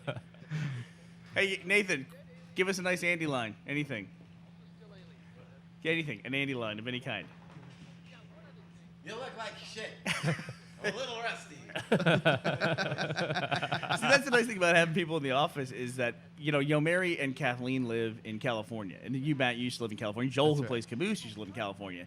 So I would always inconvenience you guys in the middle of the night saying, I need this line, this one line. Oh yeah. And having everyone here, you get used to, like, hey, Nathan, do a line really fast. Or, hey, we wrote this thing, get in the booth and record this. And I remember one time it was during Christmas break, and I was at my wife's family's house, and they had like a bunch of like little cousins visiting, for the well, not little, but they were like like 12, and they were visiting for the holidays, and I had gone down into another room to record because Bernie had done what he was talking about, like calling it 10 o'clock at night and saying, I gotta get this one line, So I got into the basement and like record this line, but it's Sarge, so I'm kind of like yelling and stuff.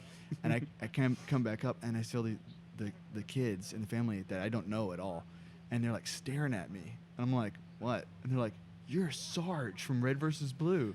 I'm like, I had no idea anyone even knew about it, and that was like one of my first times I was like, oh man, this is getting out there. People know about it. It was like I have fans in my own family that I don't even know about. I'm gonna go tell the other guys. So, no new info? Wild goose chase?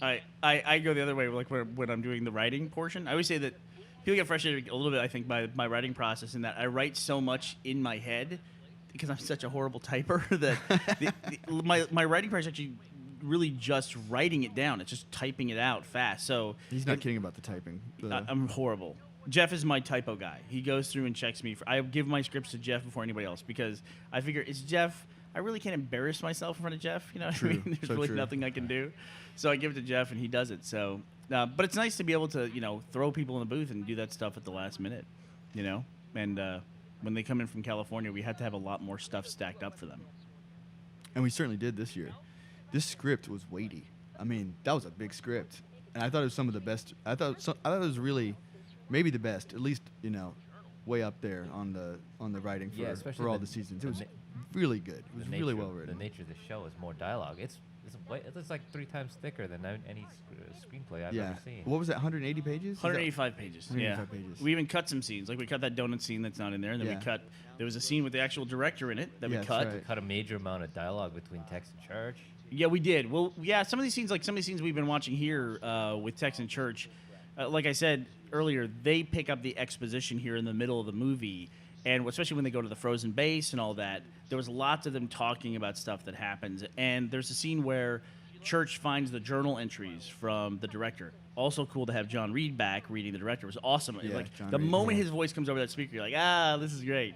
And it was like a voiceover. In fact, that turned out to be like a 2.5 minute journal entry that he read, and it was a big fight. Like, where do we cut this thing off? Yeah. Because it's great to have a plot device where you can forward the story a little bit. Because the way this is all written is that it's all about stuff that happened in the past. So you have to talk about it. It's not like you can't advance it by showing things happening. It's people remembering it or accounting for it. So when you get a moment like that with the director or Delta or someone who comes to the door and they have a piece of information, you really just want to go use it as much as you can, So we ended up cutting a lot of Tex and Church dialogue because they were just talking about a lot of plot stuff, and there was a major shift where we turned it from them talking about stuff in a weighty emo manner to them just constantly bickering, which was part of their relationship. That game's one of the challenges too when trying to figure out how the story's being perceived. Is we remember stuff that we've talked about or we read in a script, but that could have been cut. Right. So it's hard to separate what people think they know and then what we actually know. Yeah, we've internalized so much of the story. You have to remember that's not always been presented to everyone. Plus, there's also a matter of pacing. That's right. True. Yeah, some of that stuff with Tex and Church there was a lot to it. And we definitely had a different dynamic in the pacing and the structure of this year's presentation because we had all Monty stuff in it.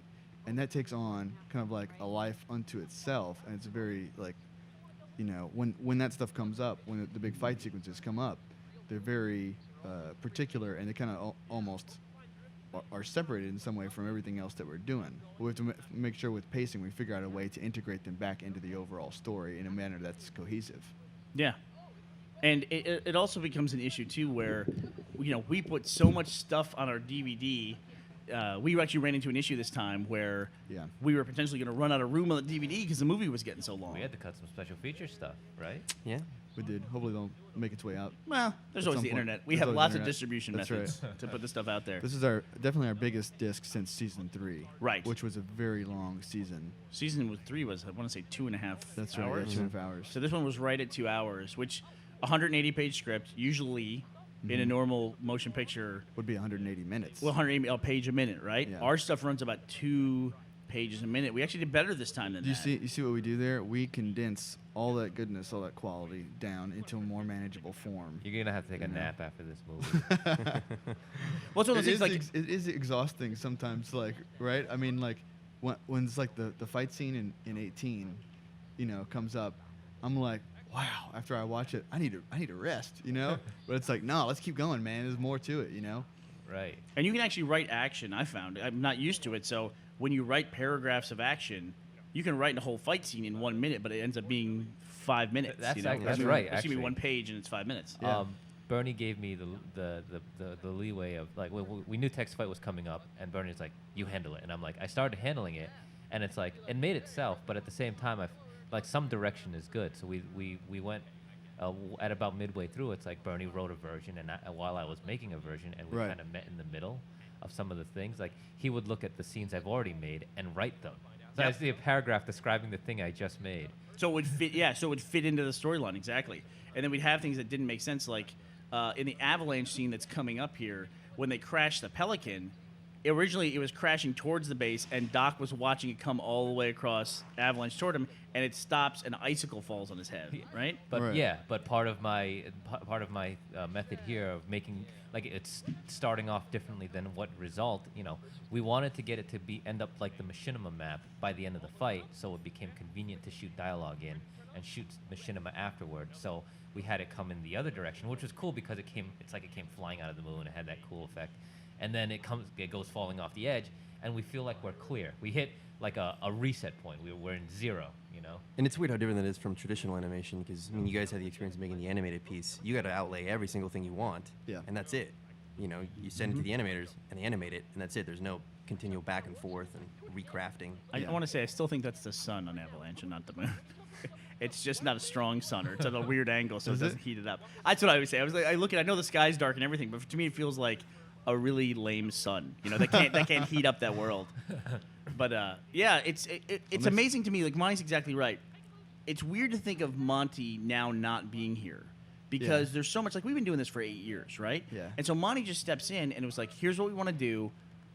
He showed us stuff already. It's like, just run with it. It's like it instantly made sense to me. There was total trust there. And yeah, we went back on stuff. There was a couple scenes where it's like, maybe Meta shouldn't wash into the ground with a warthog over his head, which actually was a shot in Avalanche that ended up getting cut. But overall, it was like, yeah, just run with it, go with it. And Yeah. Become a sponsor, you'll see it. Monty in his marketing, it's awesome. That's another trust level. You should Extreme- definitely trust Monty when he That's says to right. buy things. Extremely subtle, Monty. Way to sneak that one in there. Oh, we should talk about the Griff speed up scene. Yeah, that was a fun, like, just old kind of classic red versus blue sequence. That's something we could have easily done in animation if not for just scheduling and timing of planning stuff out. Well, yeah, it was where, we talked about how in the first chunk of episodes, we had little onesie-twosie pickup shots with the CG stuff, but that ends up being a week to design it and get the assets. And so we started doing the CG stuff, the Speedy Griff stuff, and that was just all machinima, and we could do the jokes. I had my lame run into the wall VFX thing that I did that was like my level of VFX back from like season 3 or season 4, but it seemed to be the more crude it was, the more charming it seemed to be. Absolutely. And it's interesting that we've been able, luckily, I think, to take the characters and the world in general and like kind of veer off into the cartoonish stuff sometimes, but we were still able to pull off the more serious action stuff with Monty. And there was early on doubts like, would this even work on a creative level? And we kind of spent a lot of time thinking about technically how would we achieve it, and then it's like it could have you know, it could have gone badly creatively, but Yeah, it, after like the you said, it technical just sunk in Yeah. immediately. I think it's a testament too of Shannon, the guy who plays Washington, because he, you know, he's just He bridges really that good at what gap. he does. So you can have serious moments with a serious character, like you can have stupid moments with our characters. But since he can kind of fit in that universe that we've created, you're still able to do a lot of the cool stuff with him. Right, even back in Reconstruction, he was funny by not being funny. Right. And the weird thing about having Shannon as an actor, he's a comedy actor. He is. And we hired Improv him. guy. Improv guy. But we hired him to be this serious guy because he had this awesome kind of Clint Eastwood, you know, tough guy delivery. So I don't know if I've mentioned a previous commentary, but we've also do these RT shorts, and Matt, you direct all the RT shorts, and those are live action shorts that we produce usually in our office. And the very first one we ever did, since we were introducing something new, we kind of tied them together a little That's bit. right. The projects where we had Shannon in the booth reading a line, and presumably it's from Red versus Blue, and we wrote the most prototypical Agent Washington it was line we could it's have written. maybe the best one page of dialogue ever in the history of anything Red versus Blue. Not all of it made it up into the No. short. But it's just like, I'm going to do something, and I'm not going to tell you what it is, even though you need to know what it is. I'm just going to do it. Then later you'll find out. You'll think, why didn't he tell me what it was? But then you'll know that I knew that already. I know, and I know these things, and I know you need to know them, but I'm not going to tell you what you need to know, even though you need to know it for me to know what you're doing. Now let's move. Classic Washington. Yeah, he was, and he was great as a straight man. And then once Doc came in, and Meta started even to fuss up a bunch with him. We needed Doc in this. One of the reasons we brought him back was because Meta can't speak. Right. So we couldn't have cutaway scenes to Wash and Meta, and it just be Wash's dialogue the whole time. I almost want to see the full Wash Doc Meta adventure that's happening outside of the Red versus in the Reds and Blues stuff. That is the nice thing about the way the story is structured. You know, in this season and several others, it's like there are these little stories that happen, and things are happening off screen. And once you kind of get into the characters and start to like enjoy their dynamic and their world unto themselves, you're kind of like, oh well, what happened? You know, they're like on their trip from Sand Trap to Avalanche. You know, they must have been doing like little things and talking about little things along the way. What was going on there? You know, there's just like those moments that once you enjoy the characters, your brain kind of fills in like the rest of the camaraderie. And it kind of culminates too, and I think that the scene where Wash is close to dying and Doc shows up as save his life, even though he's been a captor the whole time. But you kind of buy it just because of that chemistry that they developed. Yeah. And that weird friendship. Weird friendship. I'm glad to hear you say that. Like Doc is helping Epsilon. And then 10 seconds later they're going to fight Wash, but Wash is in trouble, so he goes to help him. And then when the meta turns on Wash, it just makes sense that the Reds and Blues would they common enemy kind of a thing. Common enemy. Speaking of arriving at the Avalanche, we had that really wide shot of them coming at Avalanche. Yes. It was that was one of the very that was literally the last shot, the final version that got into the massive, right? Because we had a cutoff at 12, and I got it into the timeline at like 12:10. You did. 12:10 in what time zone? You just said a lot about our process right there. Our cutoff was at 12. I got it in at 12:10, so it made it in. So not much of a cutoff, really. It was 12:10 the next day. But it's also very honest to just how RVB is. I remember even like the first shot of Red versus Blue is on the turret of the tank. It's like I remember in that commentary, it's like we need to find a different way to look at the map, or else it's going to look like the game. And that shot is just breaking outside the wall of the map and just getting a really, really large shot of Avalanche. And just, I mean, we added the animated Warthog rolling in because you can't break out of the map and have a Warthog with you.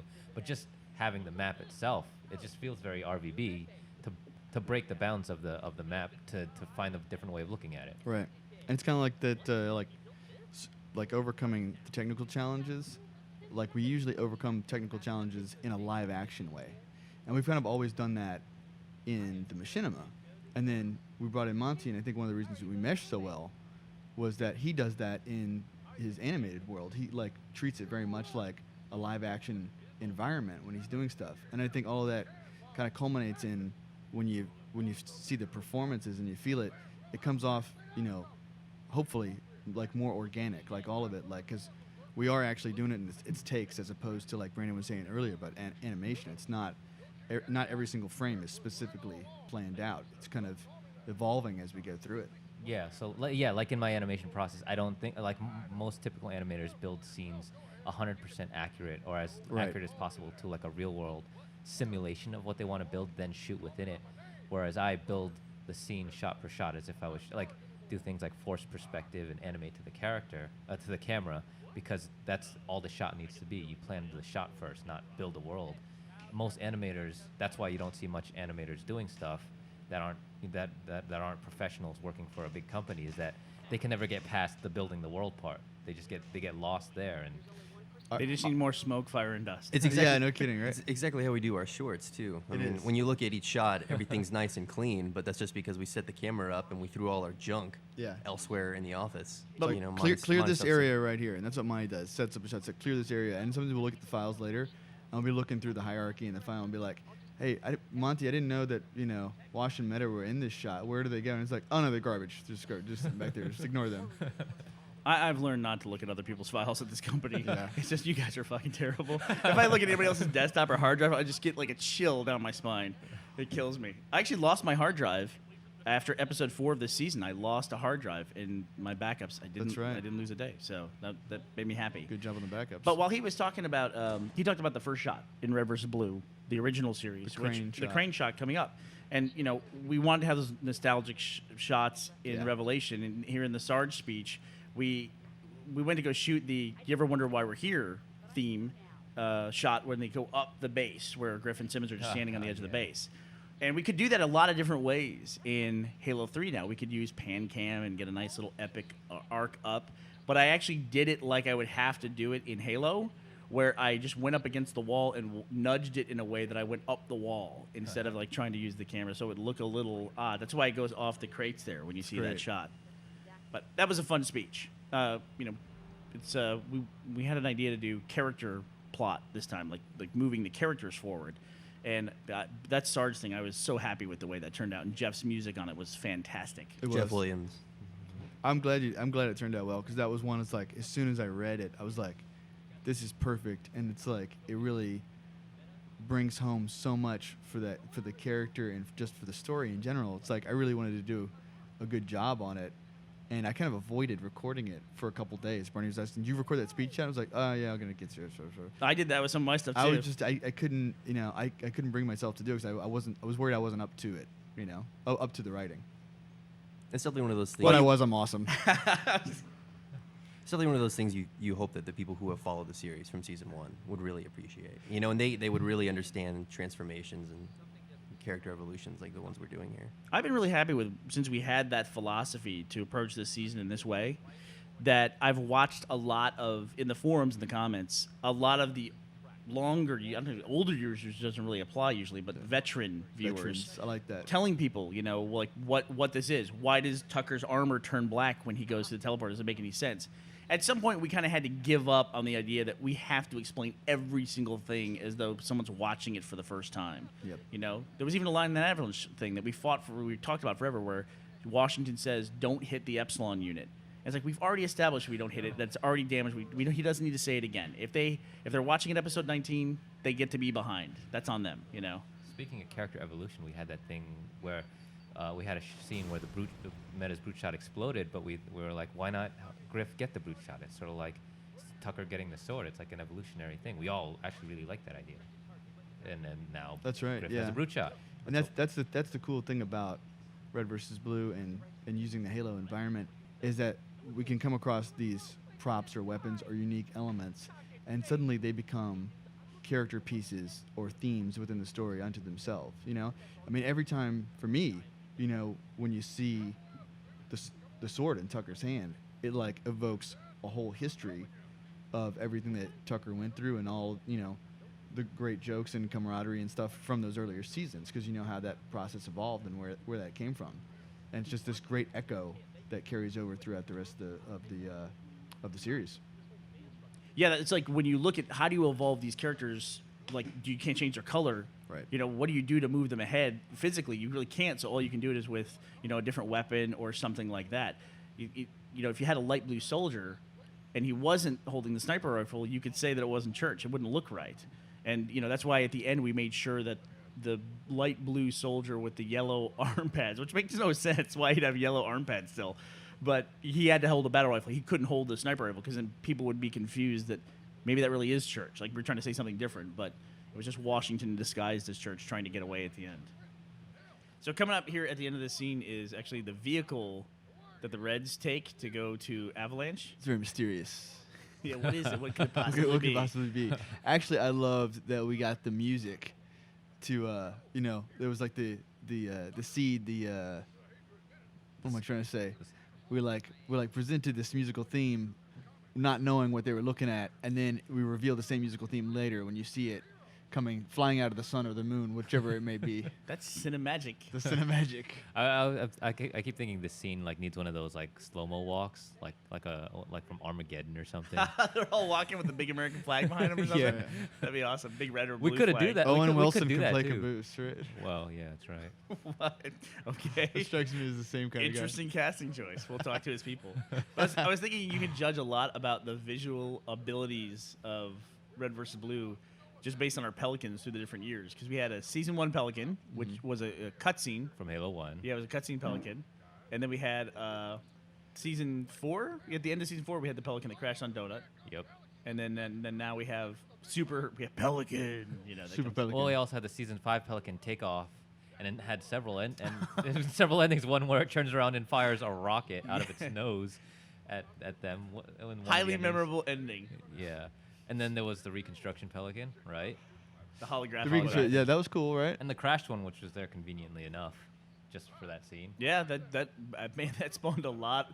That little crash Pelican on Reconstruction spawned a lot of storyline, didn't it? It really did. Yeah. The reason I thought about having the Pelican in this sequence is kind of like we were kind of strapped for time, and it's like we need to kind of up the middle act fight sequence with something large and obvious, and animating like flying objects is one of the easiest things to do. So okay, let's do it with the Pelican, and then thematically it works too because it's like they get an upgrade.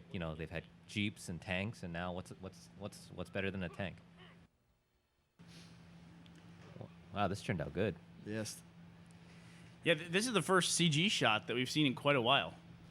it is, and it marks the beginning of one of the hardest working periods we've ever had No kidding. in this company. That's not a joke. I mean, Yeah. it was seriously, I can't even tell you how long it was, but it was just solid nights and weekends for a very long period of time. That was an excellent transition from Machinima. I think everyone here worked 20 hours a day, literally, for at least 2 weeks, if not more. Yeah, you try to guys get had that cool bull charge shot, Monty, and I went into Machinima and the charge lowered his head straight down, just lowered him in, so you got a hint of the gold dome coming in the frame before you cut. It's great stuff. I tried every time we had a Machinima shot. I think I talked about this earlier, where I tried to make it look different, especially if it was intercut with the CG stuff or the 3D stuff or whatever we're calling it. And a lot of times you'll notice I zoomed in a lot of shots because I wanted it to look different than it normally did for Red versus Blue.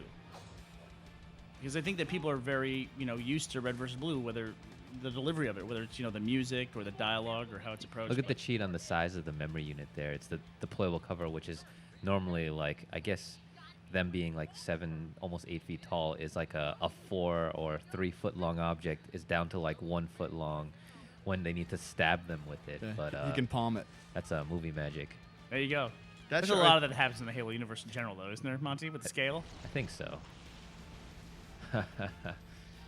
This doing this sound design and stuff for this sequence was so much fun, but then also so painful because almost every single element in the background, all those little ice chunks falling and the little snow and everything, every single thing has a sound effect to it. So as big as like a shot like this was to composite, which was and for Monty to build in the first place, which Yeah. when you built it, how many layers did you see? That was called Fall Fight. That fall fight scene where all the stuff is falling while they're fighting was like several chunks of ice that stretched on for miles, honestly, in the scene, that I had to increase the sky dome. I had to make the sky literally 1,000,000% in size just to contain all those chunks of ice. And you probably had like 300 or 400 elements. right? Probably, maybe even more, because I would just duplicate. There's an easy way to duplicate objects in my scenes where they keep multiplying and multiplying until the point where I just start really handicapping the ability for the scene to play back, but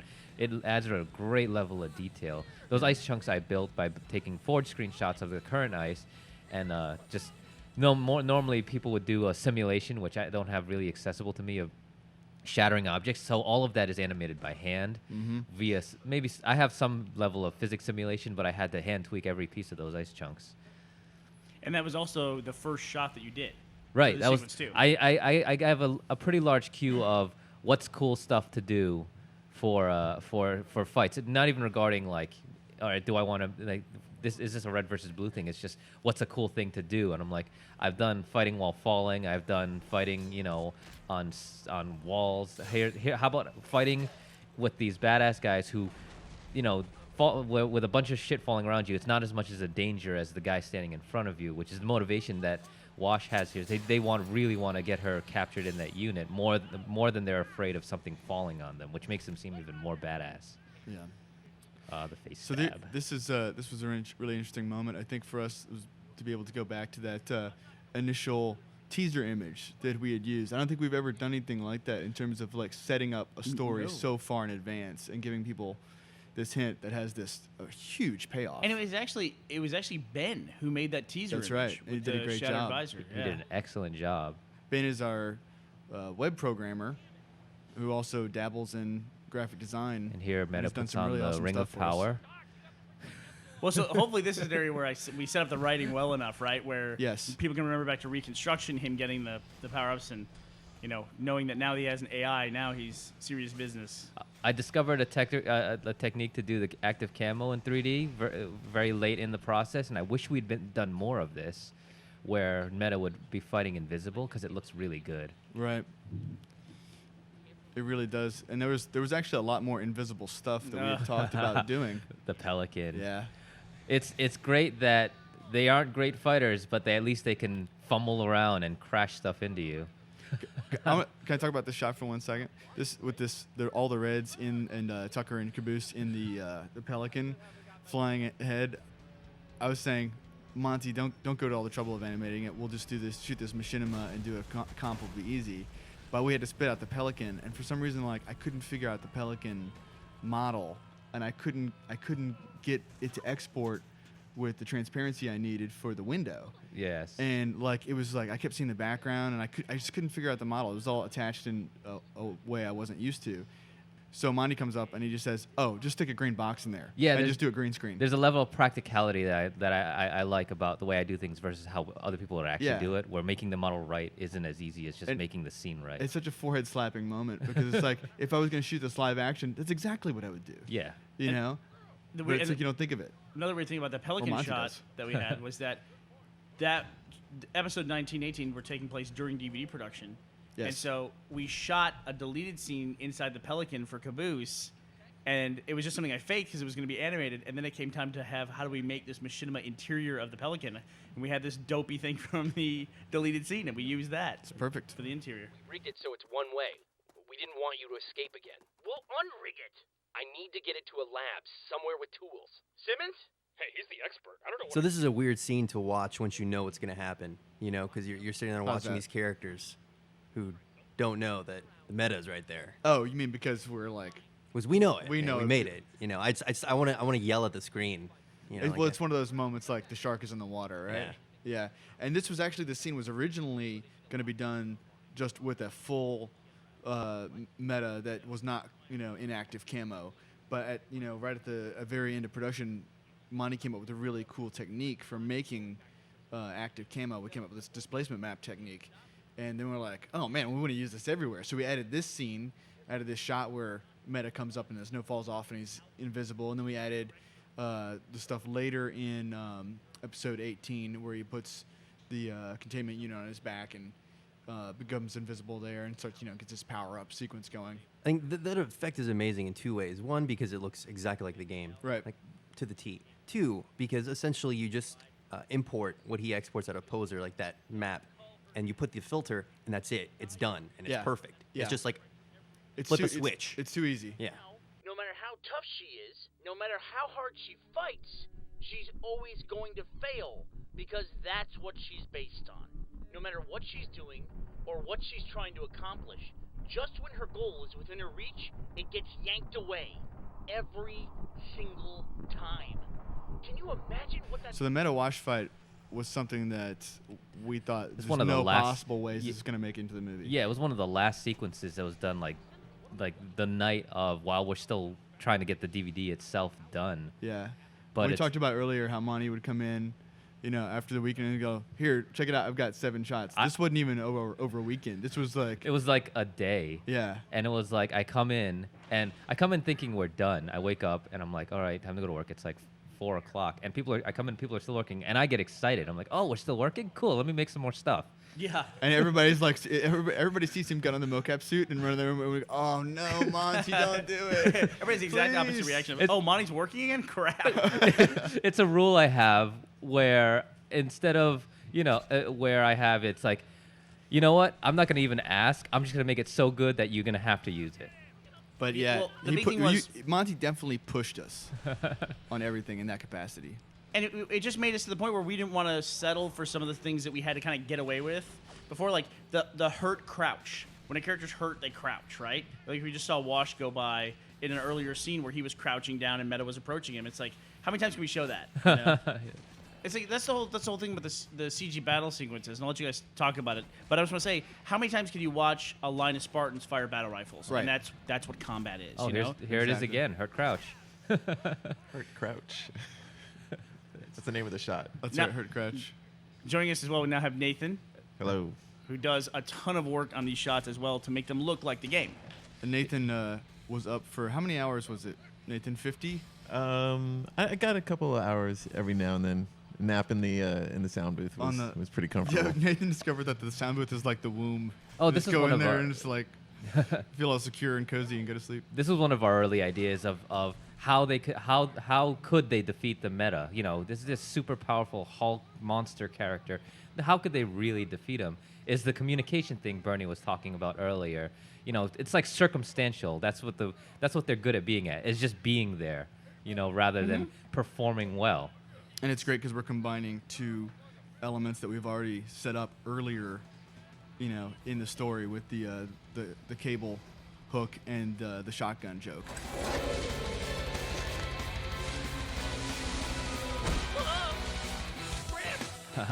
There goes the meta. And then, of course, he has a great reference to the Puma line. That's right. Yeah, which was really nice to be able to use that. Yeah, I mean, like throughout this season, there have been so many great references to earlier stuff, and it's been a really cool episode to watch.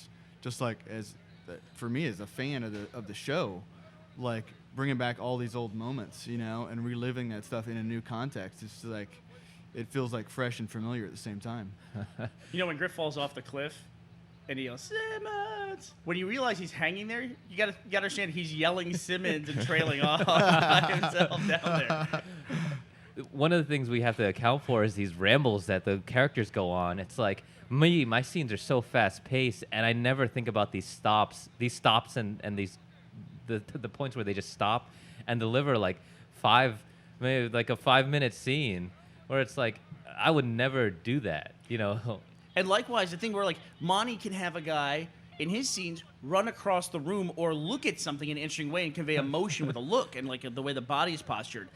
For the machinima stuff, if you go 15 seconds and you don't hear somebody say something, you're like, God, somebody's got to say something. Yeah, let's get this moving. That right. Well, now look how big that memory unit is. A second ago it was in the palm of their hand. Movie magic. The first is do no harm, right? Well, actually, now first is lobby against socialist reform. But second is, that no harm thing. Talk about a medical thing. Nathan being up for so many hours, how many hours we stayed up to finish this thing and get it out. Yeah. It makes me think about how doctors stay up, and I think like I'm never going to see a doctor who's been up longer than 12 hours again in my life. I know. There were a couple times I looked over at Nathan at his desk and his eyes were closing, that I could tell there's like a progress bar on the screen and he was just like zoning out for a couple minutes while I was finishing. I don't want to be on the operating table with the guy who's been up for 45 hours doing the same thing. I don't want to be the progress bar. Progress bars are very soothing, though. That's right. It gives you a chance to catch up. What's going on here? Church with Ed, he's going to find her. That unit looks bad. Let me see what The one thing I liked about the whole avalanche sequence is Matt kind of set the standards for what the characters were colored as, because we always, every time we go to a new environment, we have to color them differently because of the way the lights affect them. And Matt came up with this really neat color set of like this kind of blue undercoating and tint, and we tried to match it a little bit to what was in the game, but in the end, it to me, it took on its own life. It did, yeah. And you know what? I thought Tex was the most interesting character to light for Avalanche, because, I mean, she's black according to the game, but if you look at her, and especially like some of those first machinima shots of her in the beginning of episode 18, she's really like a dark blue. It's like Superman's hair. Yeah, so black it's blue. So black it's blue, exactly. Yeah. Speaking of Avalanche, man, did we have like an epiphany when Nathan was like, why not do the last fight in Avalanche? Like, and then everyone, a light bulb went off in everyone's head. It's like, wow, it could look cool this way and that way. Originally, we were going to go back to Ghost Town to have it. No. It was it was Standoff, which has that bizarre lighting. Go back to kind of like the way we ended Reconstructions. Yeah. But this was just a stroke of genius. The quota was they needed to go somewhere, and it needed to be epic and large in scale, and have a cliff. And had to have a cliff in which the meta would get dragged off of, and then Nathan just casually mentions one day, why not just do it somewhere else? I remember we had two separate conversations. One was we were all talking about where the last scene should take place, and Nathan came up with the Avalanche thing. And then another conversation Monty and I were having was we were talking about what to do in the final fight, and Monty said, well, you know, if it was one of my movies, we would just have stuff where they're like running and jumping off boulders and flying through the air, and they're fighting as rocks and stuff are tumbling all around them. And it's like suddenly those two things converged. Yeah. You know, and it was like it was just a perfect, you know, unison of ideas, and really just not just for the effects and the look and everything like that, but for the story. It says so much for the story, and just like really brings the whole thing home. It lined up things for Bernie as well, because it just, I mean, they left when last we saw them at Sidewinder, right? That's when they were getting the breakout for Alpha, when Church was on Sidewinder and told that story. A couple of production notes I want to talk about here. The whole nostalgia memory thing, we always stuck in shots, like epic shots or kind of hallmark shots from other Red vs. Blue series, and we did the Reconstruction one here. That's really great to bookend this trilogy of the Recollection, to have that big, you know, that shot was called Massive, was the name of the shot, which was the name of our end project for this. But I also want to note that at the end of the scene, we had 3 ODSTs, and the first ODST was played by Brandon, and the one who chases the Hornet away, that's Carrie, and Carrie is a new addition here who helped us a ton on the machinimation and the sound editing, and then the last one was Jack Patillo from Achievement Hunter. So it was nice to be able to get those guys in the sound booth and have them play some parts. This is cold storage again, the long, that big corridor where it looks really cool. You'd have to filter it red just to match the memory unit. Yeah, and it's so funny too. It's just like this shot here alone shows how much we learned about Halo 3 over the years. I found a way to go straight up in Halo as opposed to like having to go up at an angle because you hit the top of the gimbal lock of the camera. Yeah. The music you're hearing here and in the fight scenes, all the choreographed music for the Tex fight and the big final fight and the end credit stuff here was all Jeff Williams, and I thought he really did an awesome job this season. He came in at the right time. He did.